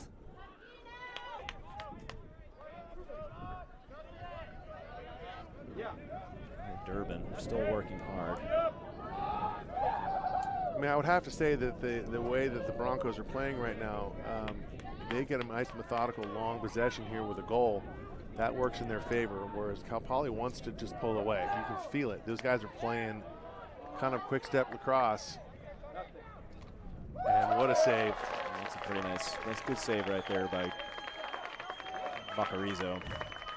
Nice up top. His hands were there. I mean, he just executed what he needed to do. It's the kind of save you expect your goalie to make, but still in this kind of situation with a tie game, it's still pretty big. Yeah. 5:51 left to go here in the third quarter. All tied up, Broncos and Cal Poly. The Mustangs knotted at 7 in what has been a furiously paced and played game. Neither team really giving an inch. Moments of breathtaking skill on both sides of the ball for a while, and then a little hot potato by both teams on the side of the ball. Bobby D working the refs over there, I gotta say, nice work. Boy, all of a sudden there's a level of freneticism going on in the Cal Poly offense. Yes. Just couldn't find the gap. Carlson, I think that's Stickney over there working the two-man game. Oh, Guralas. Just look at him, keeping him at bay with that elbow pad. Mm-hmm. What a and save. Another good save by Lencioni. Gets the rebound and retreats. Boy, you can't say enough about the Santa Clara tender today, can you? No, he's really been the glue of this unit today. I mean, oh boy, that was that could have been trouble. That could have been listed fundamentally unsound, I think. It could have, but it wasn't, and trademark pending still. Yeah. Patent pending. Buckley brings it over and gets it into the box, so the possession starts, and they've got about 80 seconds with which to complete something effective. Santa Clara offense in this quarter, my coach Mike, has looked a little disjointed. A little bit. Not as smooth as we saw in the first half. It looks like they're trying to figure out what the right matchup is right now and adjusting to what feels like much greater pressure. Got it. And apparently wow. They figured it out. So. Godfrey, his 4th of the day. The junior attackman. I don't know what they put in his water bottle, but whatever it is, it's working.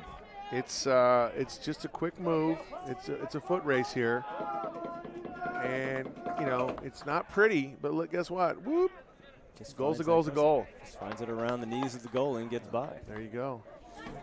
And here he comes back out again. Tim Mollig, who has been mauled in this game, finds himself back out the faceoff circle against Ryan Brown, one faceoff guy in the WCLL. Another, we're about to witness yet another of what has been some epic battles. Mm-hmm. Look at this. And that's an easy pusher behind, but we didn't get any of it. Nope, I don't think so. They're letting him play. Which it arcs high. That would be, wow. That is interesting. I love the quick start. It's not what I would have called, but you know what? That's why I do not wear the zebra stripes. Yeah, he said he was on the line. And flags are flying. He's right there, and the fans are displeased, I think is one way to say it. Skosh here. Sean Twardy looking like he's going to get the penalty. Yeah, he is, let's just say, looking familiar with racing to that box. Wow. Cal Poly alum here. Feeling their oats. I hope that's making it up to the microphone because I suspect they're watching the same game we are. But I don't know. They could be on an astral plane or something like that with a spirit self watching something else. We don't know. But let's just see if Santa Clara is able to take advantage of what the Cal Poly fans suspect is a call that was not favorable to their outcome. And still looks like they're looking for a little bit of a rhythm, lacking some of the earlier flow that they may have had. It could be fatigue, too. I mean, they're playing their what's off here. Nice stop, by the way. Yeah, I almost did it. But, I'm seeing yeah. little hitches. Oh, well. Remember, their depth is limited compared to that of Cal Poly. So, you play, nice shot. Collier there to back it up. Yep, the MC goalie product. Was he a Matt product? I do not know. A Jersey. Let's take a look. They're out of bounds. Ball to Collier. He's a freshman, so he could have been. Might have been. Might have had his first couple years there. An Oaks man. Collier, 2:48 left to go in the third quarter.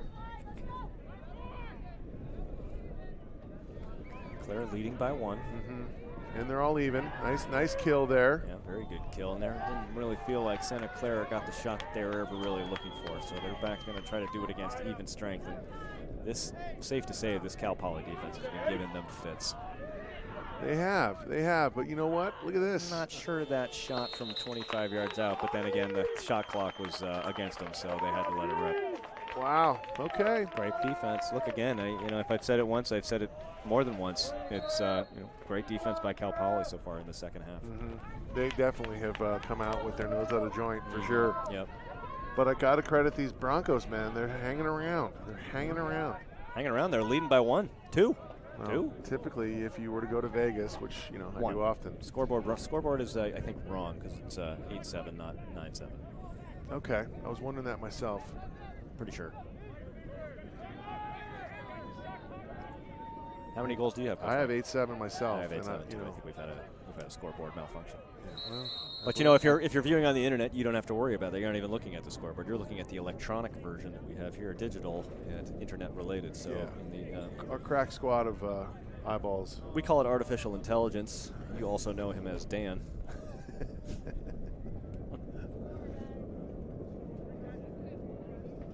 We're having a correction from the booth. Fans letting the WCLL staff up here in the booth who are working for, clearly, it's a rich man's game, and that's what the money we're making up here in the booth. So feel free to have at us. Yeah. No, I got to credit the WCLL. Mike. What's going on? It's a clutch of referees. That's a gaggle of zebras. Clutch or a gaggle? I don't know, but they're discussing something There's a lot of pointing going on. And, conclusions have been reached. Yep. Black socks, ankle socks, pulled up tight. Yep. The long over-the-knee shorts. Absolutely. Can't go with them. Anything over the knee is just old school. It's a better way to show off the cankle. True.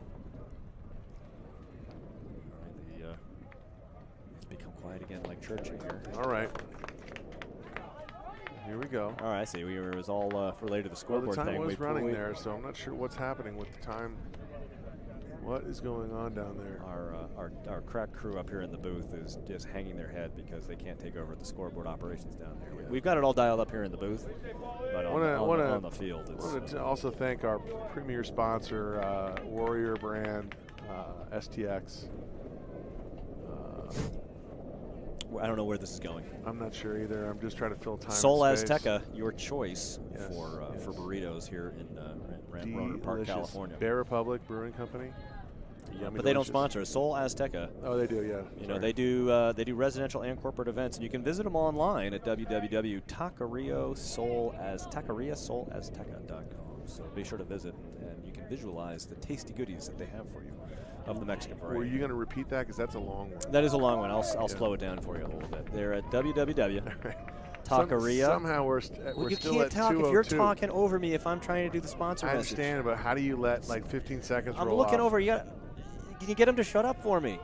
Sponsor message. Jeez. All right, back to the action. I blew it. I got an extra one out of it anyway. All right, so 1:47 left to go here in the third quarter. Cal Poly with the ball, looking fluid, and we're trying to find an option here on offense. Down by 1. Well, they'd love to go into the final quarter all tied up. net. Good defense being played by Santa Clara. Ball back out. That was Kai Moya with the ball. Finds himself in the middle. What a save. But you know what? Great position right there by the goalie. And he is active outside the net. Boy, look at this, man. Boy, that was This is incredible. that was a little dangerous. Well, put yourself in Cal Poly's shoes. They, 16-7. That's a quality win. That's a we got you good, right? Timeout, Mengus. Shot clock error again. This is troubling. Somebody's going to have to talk to these WCLL guys. So, it looks like we've got some officiating crew combined with some administrative folks crossing the field as we've got a. Is that a streaker? No, no. But the tech crew here got a little excited. I thought his head was going to snap. What? A streaker. Because, I don't know if the WCLL semifinals are a big streaking opportunity, to be totally honest. No. This is the problem, folks, if you buy stuff in China. Okay? Oh, it's like Shaden Santos and those dang shot clots you got, like, custom made. Remember those? Yes, I do. That's where I was going with this. It wasn't against the equipment we have here, but if a lacrosse ball went near one of those, it would reset to 52. Right, Shay Panda, as we like to call him. Panda, man. Any excuse to go to Canada to call it a business trip, buys basically the fake Cholex, Chinese Rolex time. I'm not sure what you call the shot clock shimmy that's going on here. I think what we have is one shot clock working, and they've placed it now at half field. Yes. But you know what? That's what I appreciate about the WCLL. Stuff goes wrong, adapt, overcome. Right. Now, this is the best part where they're going to let these guys run across the field while game is underway. Nope, we're going to wait. Yeah, the ref's doing a good job of holding off. Look at we got sneaking up over here on the far side. Right? Brian Buchanan smartly adjusting to the situation because there are some Cal Poly defenders looking ready to bounce. This is another one. Maybe we should go back and start talking about Land of the Lost again. And we now have another. We have a timeout? Timeout. All right, so it looks like there's still. You know what I love the most about the referees is their gesticulation because, you can actually start putting in words like, hey, I don't want to have spaghetti for dinner. I want to stick with stuffed shells. No, you're crazy. Bad lip reading. We're going to go back over this way. That kind of thing. Bad lip reading lacrosse edition. WCLL version. All right, I think we look like we're almost somewhat starting to get ready to go back into play here. And there we go. Buckley retreats. Looks for an option to get the ball across midfield. Number one was wide open. There he is. He's been Caleb Patawi has been sort of the man on the scene for clearing the ball. Very quick, very agile. He's really good at finding kind of like a Julian Edelman-esque finding open holes. Out of Woodside, no less. Yeah. Very nice. Bay Area football product. Super Bowl MVP of the. Who does he play for? Ugh. 30 seconds left here, and so Santa Clara, would like to pop one in before they head into the final. You bet, because what is the 2-goal lead? Yeah, it's tough, but it's better than a 1-goal lead. That's true. That's so profound. It's mathy. There we go. It's going to have to make it happen, Captain. Buckley gets it back to Collier. Steps in one. Oh, it was a good look. Just hopped over the fence. 3.9? 5. Is that a 5? That's 5. Wow. And that's just it. Wow. Well, we got a ball game, folks. All right, ladies and gentlemen, if the first game could have been described as a blowout, or whatever the opposite of blowout is, this is a nail biter. The first game, you probably would have watched your nails grow. This one, you're going to bite them clean off again because it is 8-7 Santa Clara over Cal Poly with 15 minutes left to go in one of the more exciting WCLL semi-final conference games that I've ever seen in my life. Absolutely, Dave. This is going to be – Bobby D is probably just like, guys, what are we doing? We beat this team handedly, and here we are, backs against the wall, down 1, going to the fourth quarter of the semis. It's interesting, right? So Cal Poly pretty much dominated the first time these two teams met. Absolutely. And yet they find themselves down by 1. Mm-hmm. Do you feel like they have the pressure on them because they're behind, Or do you think the pressure really lasts on Santa Clara? Like, holy smokes, we're up by 1 to a team we lost, by 9 the last time we played. Do they find themselves in a pressure situation? Well, I think the expectations within that Cal Poly program are that this is just a step up to the finals against Cal. Like it's their right, you think? Like no, I just think that they've got such a hierarchy over the years in WCLL league play that I think they're just like, wow, what's going on here? I mean, credit to the Broncos goalie Lencioni. He's having a heck of a game. Holy smokes, you are not lying. I have been really impressed with him today. He has had, like we said at the top of this whole thing, if you're going to be successful in these games, you've got to expect great play from your goaltender, and they have gotten it in spades from him today. And I think if you're Greg Menges, you're basically saying, guys, keep doing what you're doing, and please keep your heads and wits about you. Because this is not a team you want to trifle with. Man up. They have not seen a lot of success today, the Mustangs. But do you really want that to change in the fourth quarter and then be the end result? No. I think well, whatever is going to be the result, whatever these two coaches have said to their teams, we have 15 minutes of semifinal lacrosse action here left at Rancho Cotate High School in this Division I WCLL semifinal championship game. Yeah. That's a mouthful. Between Cal Poly Mustangs and the Santa Clara Broncos. The Cal Poly Mustangs came in the 8th rated team in the nation. But boy, are they getting the full measure of the Santa Clara Broncos, who had a successful season, but 7-5 and certainly not ranked nationally. They are getting the full measure, and you can hear the Cal Poly fans exhorting their team on. Yeah, there's a lot of alumni here, and obviously some of the greatest players of their time are back to support their the current Mustang crew here. They know what this team's capable of. Let's go. Can you feel the excitement, Coach Mike? And it's all going to begin here, which has been the site of the face-off has been the site of just some epic battles today. Well, let's see what Maddie can do. Mean Maddie. Boy, and that's another kid who's just been just been fun to watch today. He's clearly not at 100%, and he's giving everything he can to help out. And he comes up with a ground ball. Yeah, there he is. Heck of a job. Fresh no, you're going the wrong way there, buddy. Sorry, we get help up in the booth. It happens. That was definitely a long pole set. Oh, golly.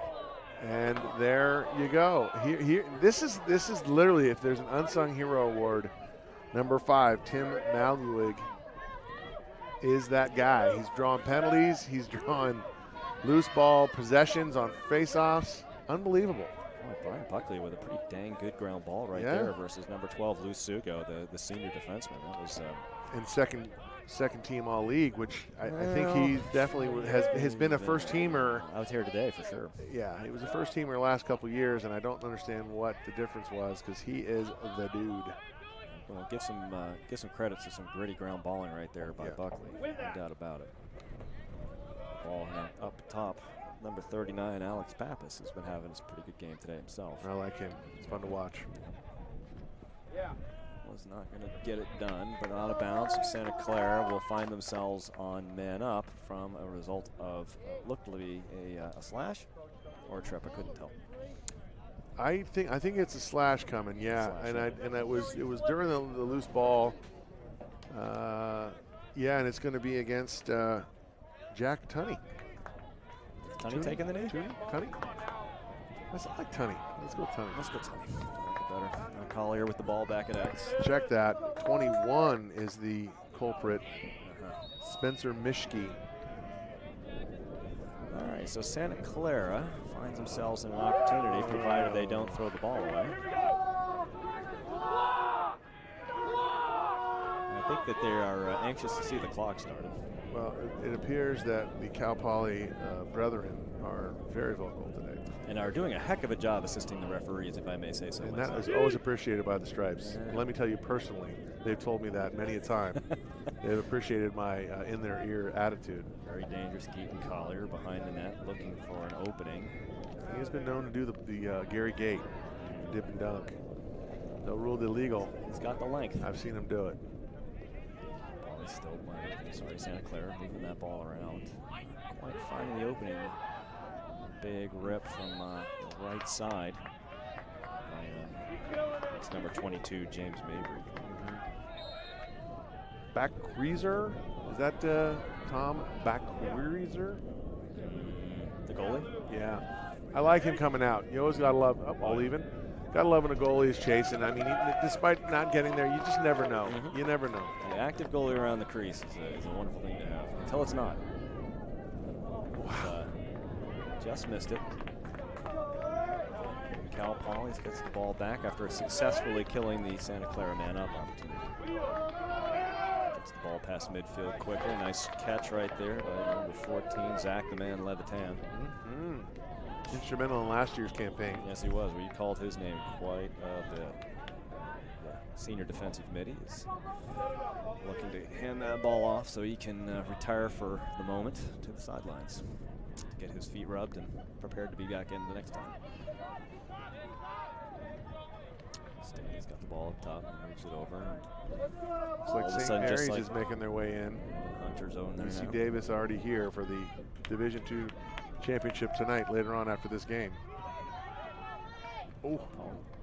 Finds himself. What a save. Jeez, that was another one that got loose and rolling around in that crease. I am absolutely, now, to my knowledge, and great stats by you, Dave, Lencioni had 16 saves against the Reno Wolfpack, and I think I've got him at 19 right now. So if anybody is the dude, the Big Lebowski on, player of the playoffs, the big cheese, the head honcho. The big cheese. It's going to be Lencioni. The Great Yolanda, the chief of the head water buffaloes. Yes. Grand Poobah, I believe is what that's called. And that's,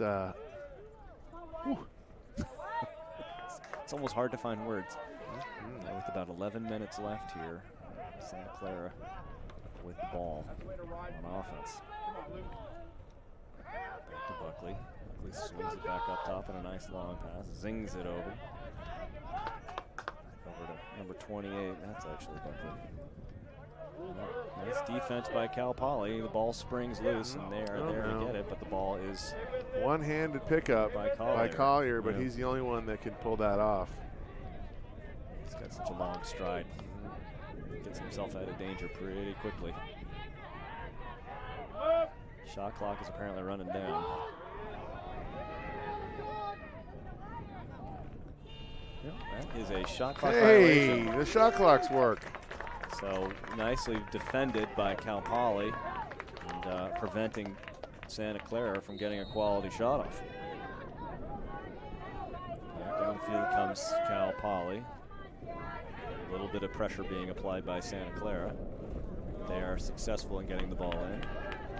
Down to Doug Goslin. Gets his foot inside the box. Starts the clock on its inevitable countdown. Time comes, time waits for no man, Coach. Not at all. And this is definitely a Mustang opportunity here that they must score on here. Yeah. I mean, 10 minutes is a long time, but they have been very frustrating to any of these alumni below us who are very much wanting a goal here. They are not producing, and right there. Jeez, what a nice bit of defensive play by number 1, Caleb Powdaway, who's having himself a game. I feel like we've been saying, oh, this guy's having a game and that guy's having a game. Maybe it's just this Santa Clara team is just kind of putting it together a little bit. Every dog has his day. Right? But I'm not sure that this kind of retreating was something that was going to be helpful. And they did not get it over. Good ride by the Mustangs. Yeah, the Mustangs, I tell you, they've been playing really well.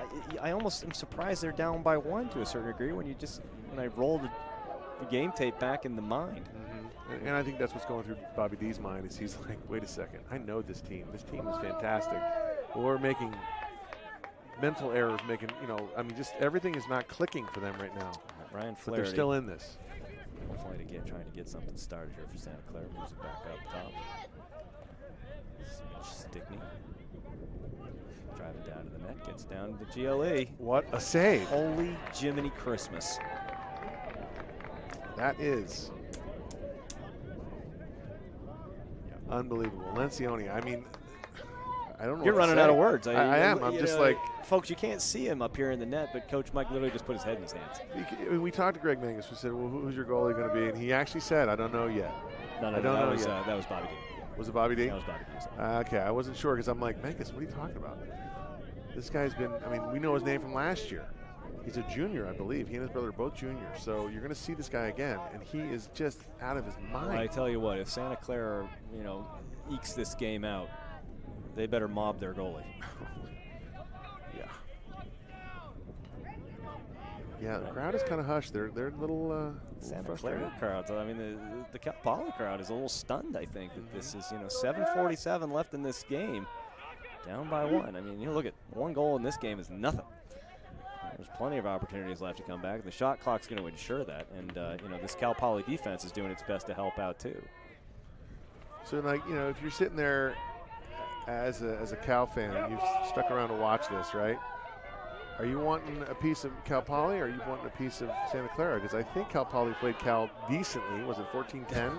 Keaton Collier sort of casually holding on over there, and the ball bounces right in front of him. And that's just fundamentally unsound. I think that Collier is he's walking a bit. I wouldn't be surprised if there's something that's he's finding a little bit wrong.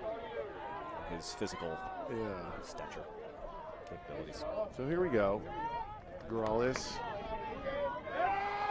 Oh, gracious me. Wow. And Guralas kind of shakes him off like NBD. No big deal. Yeah. I think he took a pretty good shot square on. But I tell you what, if they don't score here, the Broncos are going to be like, you know what? We got to finish this. We got to finish this now. On their heels. I mean, that's a momentum switch just for tough D against one of their best players. Good double right there. Sends Doug Goslin retreating behind the net. No opening. Boy, we are in for a beautiful day and a beautiful game, of an ending. You're just about a little over 6 minutes left. Just a look at this. Good attempt by Evan Hunter there to try to crack the ball around the far side, but just missed the net. Dave, if Lencioni had gotten that back up, I would have lost my mind. I think there would have been problems up here. We would have been creating words to describe. I would want to get his autograph. Now I want his autograph. That's another save.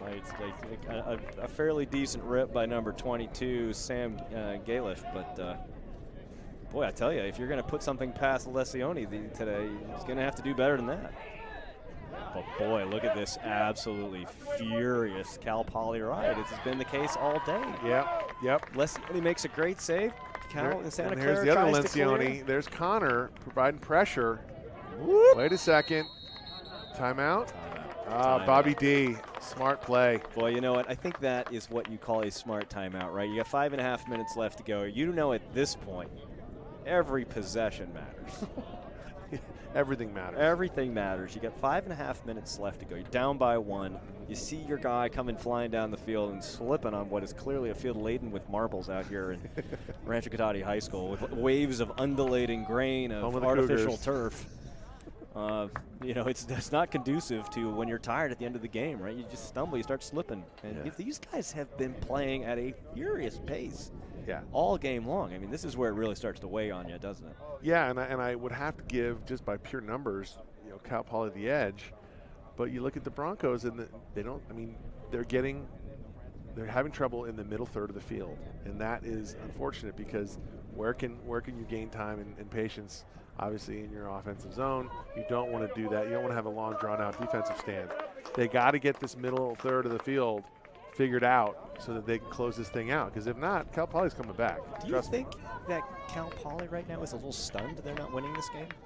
Absolutely, I think they're stunned. I think they're like, wait a second, how is this possible? We're playing all over the field, and we still can't put the ball in the net. Right. Well, again, some tremendous goalie play from the Santa Clara tender. Mm-hmm. He's walking with Cal a bit Poly. of I mean, Cal Poly's he's made some saves. He hasn't made that many saves. No. Nothing like that Lencioni, All right, so timeout over. Yeah. Getting back to action. Santa Clara 8, Cal Poly 7. Cal Poly with the ball after a adept timeout by Coach Bobby D to save the possession from a situation that was rapidly deteriorating, much like my mouth. Cal Poly is really sniffing the goal here right now. Move the ball up top. Sense of urgency. Kai Moy Gets a good lane to the net, but the defense is there to pick him up. Cal Poly's Santa Clara's scrappy defense continues to be equal to the task, but you can tell Cal Poly is ripping the ball around right now, and they put it into the hands of their senior attackman, Jay Guralas, because he is a threat every time he touches the ball. Quick double and a hell of a play right now. Running out of words, folks.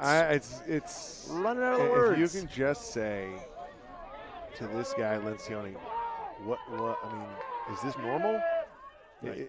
It sounds like it is. I mean, you know, he played his heart out for UNR, led them to that win, and then here we go with his forced stuff. I mean, he is the leader, obviously the defensive leader. He's got a ball stays Santa Clara. Got a deflection off the wow. Cal Poly stick. That is insane. That's a tough call with that ball moving that fast. Boy, it starts getting interesting, doesn't it? Yeah, look at the Davis fans coming in. They're mean mugging the Cal Poly fans. I love it. Right, here we go now. We've got the Santa Clara still playing a little hot potato with that ball right now. Let's see if Collier can put one more in the it just seems like they're trying to make stuff happen where nothing is there to happen. You know right now that, like, if you kind of feel like maybe Greg Menges should be calling a timeout right now because his team is not. Oh, one-handed shot and hits the post. And that's going to be out of bounds. That's going to be Santa Clara ball. Wow. What a hustle. What a hustle. And so Cal Poly fans not happy at all. Retains possession. But here we go. And I mean, you know, 4 minutes, buddy. 4 minutes. The bounce shot and the goal. Collier, holy smokes. With a great Lombardi-looking bounce pass from Carson Lombardi. That is something else. And with 4 minutes left in the game, Santa Clara goes up by 2 over the heavily favored Cal Poly Mustangs. The number 8 team in the country is looking at a 2-goal deficit with 4 minutes left. Now look at that's a lot of lacrosse that's left to be played here. Oh, for sure. We just saw in the first part of the game. If I'm looking right now, I'm looking at Cal Poly defenders looking a little stunned. Yeah, there's not. I mean, the body language is pretty clear. They're like, what is going on here? And you know, they are dealing with a goalie on the Santa Clara side who is playing championship level lacrosse. But there's still a lot left to be played. But boy, if possessions counted earlier, and that's going to be a push and go in Cal Poly. So this is a spot where Bobby D might be considering a timeout, and I think he has one left. I think so. But I don't know. You know, it's one of those things.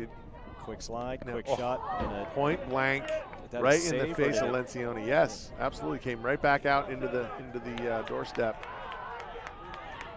It's just something else. 600 saves. Oh, that's, you know, you can't have that shot against this goalie today. He's eating all this stuff up.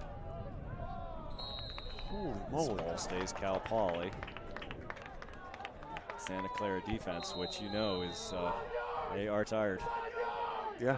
5 yards is indeed the call. I mean, if we're asking for that, we're desperate. Good Lord. 3:14 left in the half. In the game, excuse me. Yeah. I guess I just want to see this game going on. It's been so exciting. You just wanted to keep going. Let's play a third half, folks. All the way across the top. Oh, it's getting sick is what it is. Mitch Stickney puts a good rip on Cage. Yeah. Lencioni right there to just gobble it right up. And that's Cal Poly's plan right now. They're gonna move the ball. They're gonna look for this big hard outside shot and just play the probability number of something's got to go in, right? At some point we've got to be able to beat this guy. But right now it is not the case. But Santa Clara has been 2:30, Dave. 2 minutes 30 seconds. And you know, a goal right now would just be devastating. It's probably the nail in the coffin. If it happens, and there is a good look right there by number 28, breakdown. Brian Buckley. Got around on the edge, but just wasn't able to get far around enough. Complete breakdown by Cal Poly's defense there. A defense that has been playing tremendous all afternoon, particularly in the second half, but they were able to get that going. Oh, that's terrible. The other Lencioni, Connor. Was that a word? Yeah, as a moving pick. Moving pick. And Cal Cal Poly. I thought he was solid, but, well, you know, that's why I'm not the ref. Here we go, Cal Poly. Here we go. 2 minutes left in the game. Down by 2. It's 9-7 Santa Clara. I think Goslin's feeling it. He's like, look, I got to do something here. All game long, it felt like Cal Poly's offense was just getting ready to explode. But boy, the Santa Clara defense, particularly the goaltender, has been equal to the task for most of the afternoon. Dave, may I remind you that, you know, there's a 2-goal deficit here, and now with that save, there's not a lot of time left. This is pretty much neat and tidy right here. If the Broncos can clear this, it's pretty much a done deal. They get a goal, it's over. The net is and empty. Look at this. They went to the 10-man ride, and now it looks like Santa Clara is going to just try. Henry Godfrey survive. pulling the back out, getting doubled. Yep. Probably best to move that ball. Yeah, I mean, someone's got to help him, though. That is true. Oh. And the ball pops out and is still loose. 1 minute, Dave. 1 minute. Santa Clara is. And they got a fresh shot clock here. Broncos looking to shock. And you know, they just put it in the shock the Mustangs. You know, they just put it in the stick of the kid they really wanted in. And Collier absolutely smartly retreats behind the net. That was a timeout called. Collier looks like he's feeling the pain of a broad, busy day of lacrosse. Bobby D not happy with the reffing right now. Mangus, did he call a timeout? I don't know. Appears to be the case. And we're going to see a flag. And we get a conduct flag. This is unfortunate. Bobby DeBreo is on the field, and he is pleading the case.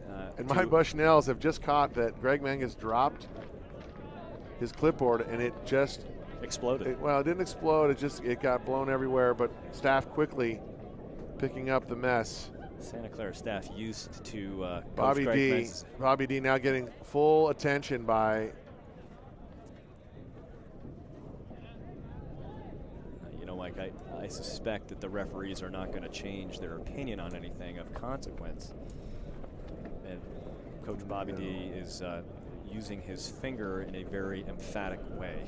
I agree, Dave. And from what my 2 eyes told me there, this game is going to go down in one of the biggest stunners. This is on the verge of a pretty significant upset here, Coach. Yes. Yeah, and I mean, Mangus has got to be smiling. I can't tell because his guys are all around him, but you know, he's got a very cool, calm demeanor himself, and he's like, guys, let's just finish this off, and now we're truly going to be David and Goliath against Cal. So why not? I mean, this is how their season's been at Santa Clara, so good for them.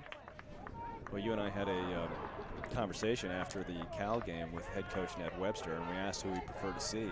Yeah. And I think he indicated that, you know, he felt like they matched up probably better against Santa Clara, but watching the Santa Clara team today, he may eat his words on that one. I know. I think he fully expected the Mustangs to pull off the same, you know, regular season game, and I think his phone is probably blowing up. If he's not here, his phone is blowing up. Mm-hmm. Mm-hmm. So you're not believe what I'm looking at right now. Yeah.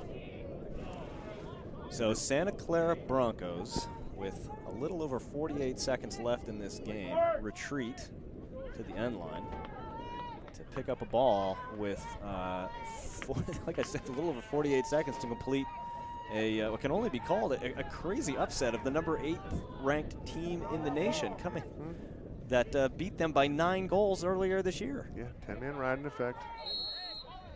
Corner. You know, every second matters right now, so the game of cat and mouse begins. And it's snapped up quickly by Santa Clara, by Cal Poly, but is it quick enough? I mean, they got to move this ball real quick and get one right now. In the offensive zone, it takes, what, quick. 7-8 seconds off a face-off. And they get it. Right. And they get the first of 2 they need. 22. Sam Galef finds himself in the right place at the right time, and the quick, speedy dash down the field gets him a goal with in 20 seconds from having possession going the other way to putting the ball in the back of the basket. So look at 22.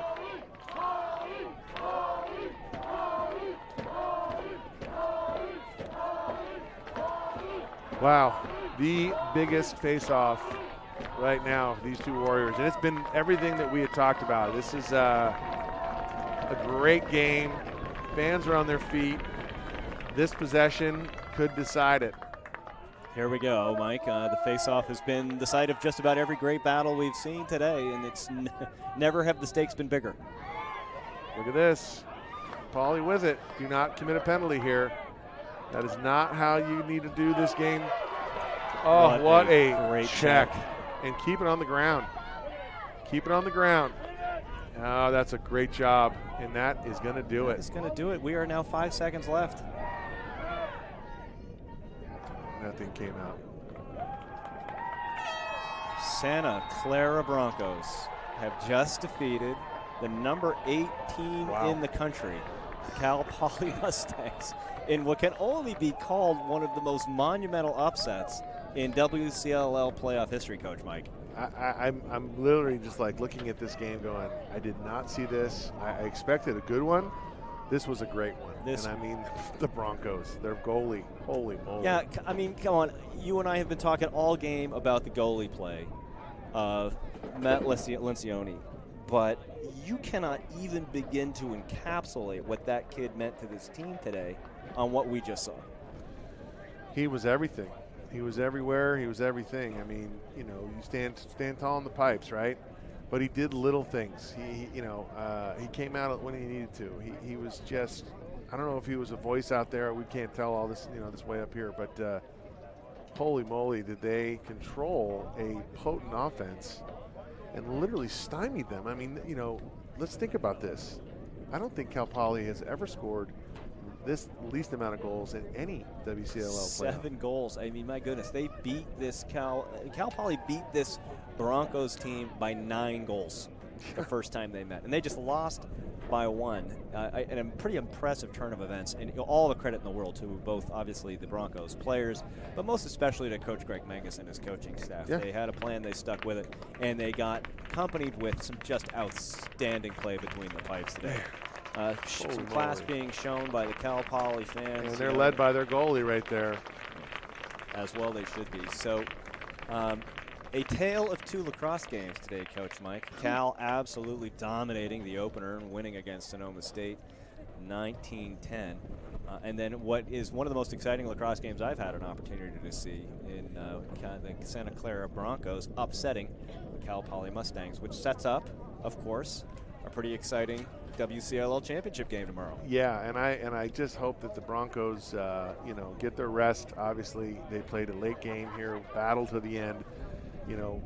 Cal's probably home already in Berkeley and getting ready for tomorrow, but it is they're at base camp at Mount Everest. Mm-hmm. It feels good to get there, but guess what? There's a lot more climb ahead. It's a big game ahead. So for Mike Lantier, I am Dave Almy, and you have just seen the Santa Clara Broncos upset the number 8 team in the country, the Cal Poly Mustangs, by a score of 9-8. Tune in tomorrow for the championship game between the number 1 team in the country, the University of California Golden Bears, versus the Santa Clara Broncos that you just saw. This is Dave Almy signing off for Western Collegiate Lacrosse League Championship action. We'll see you tomorrow.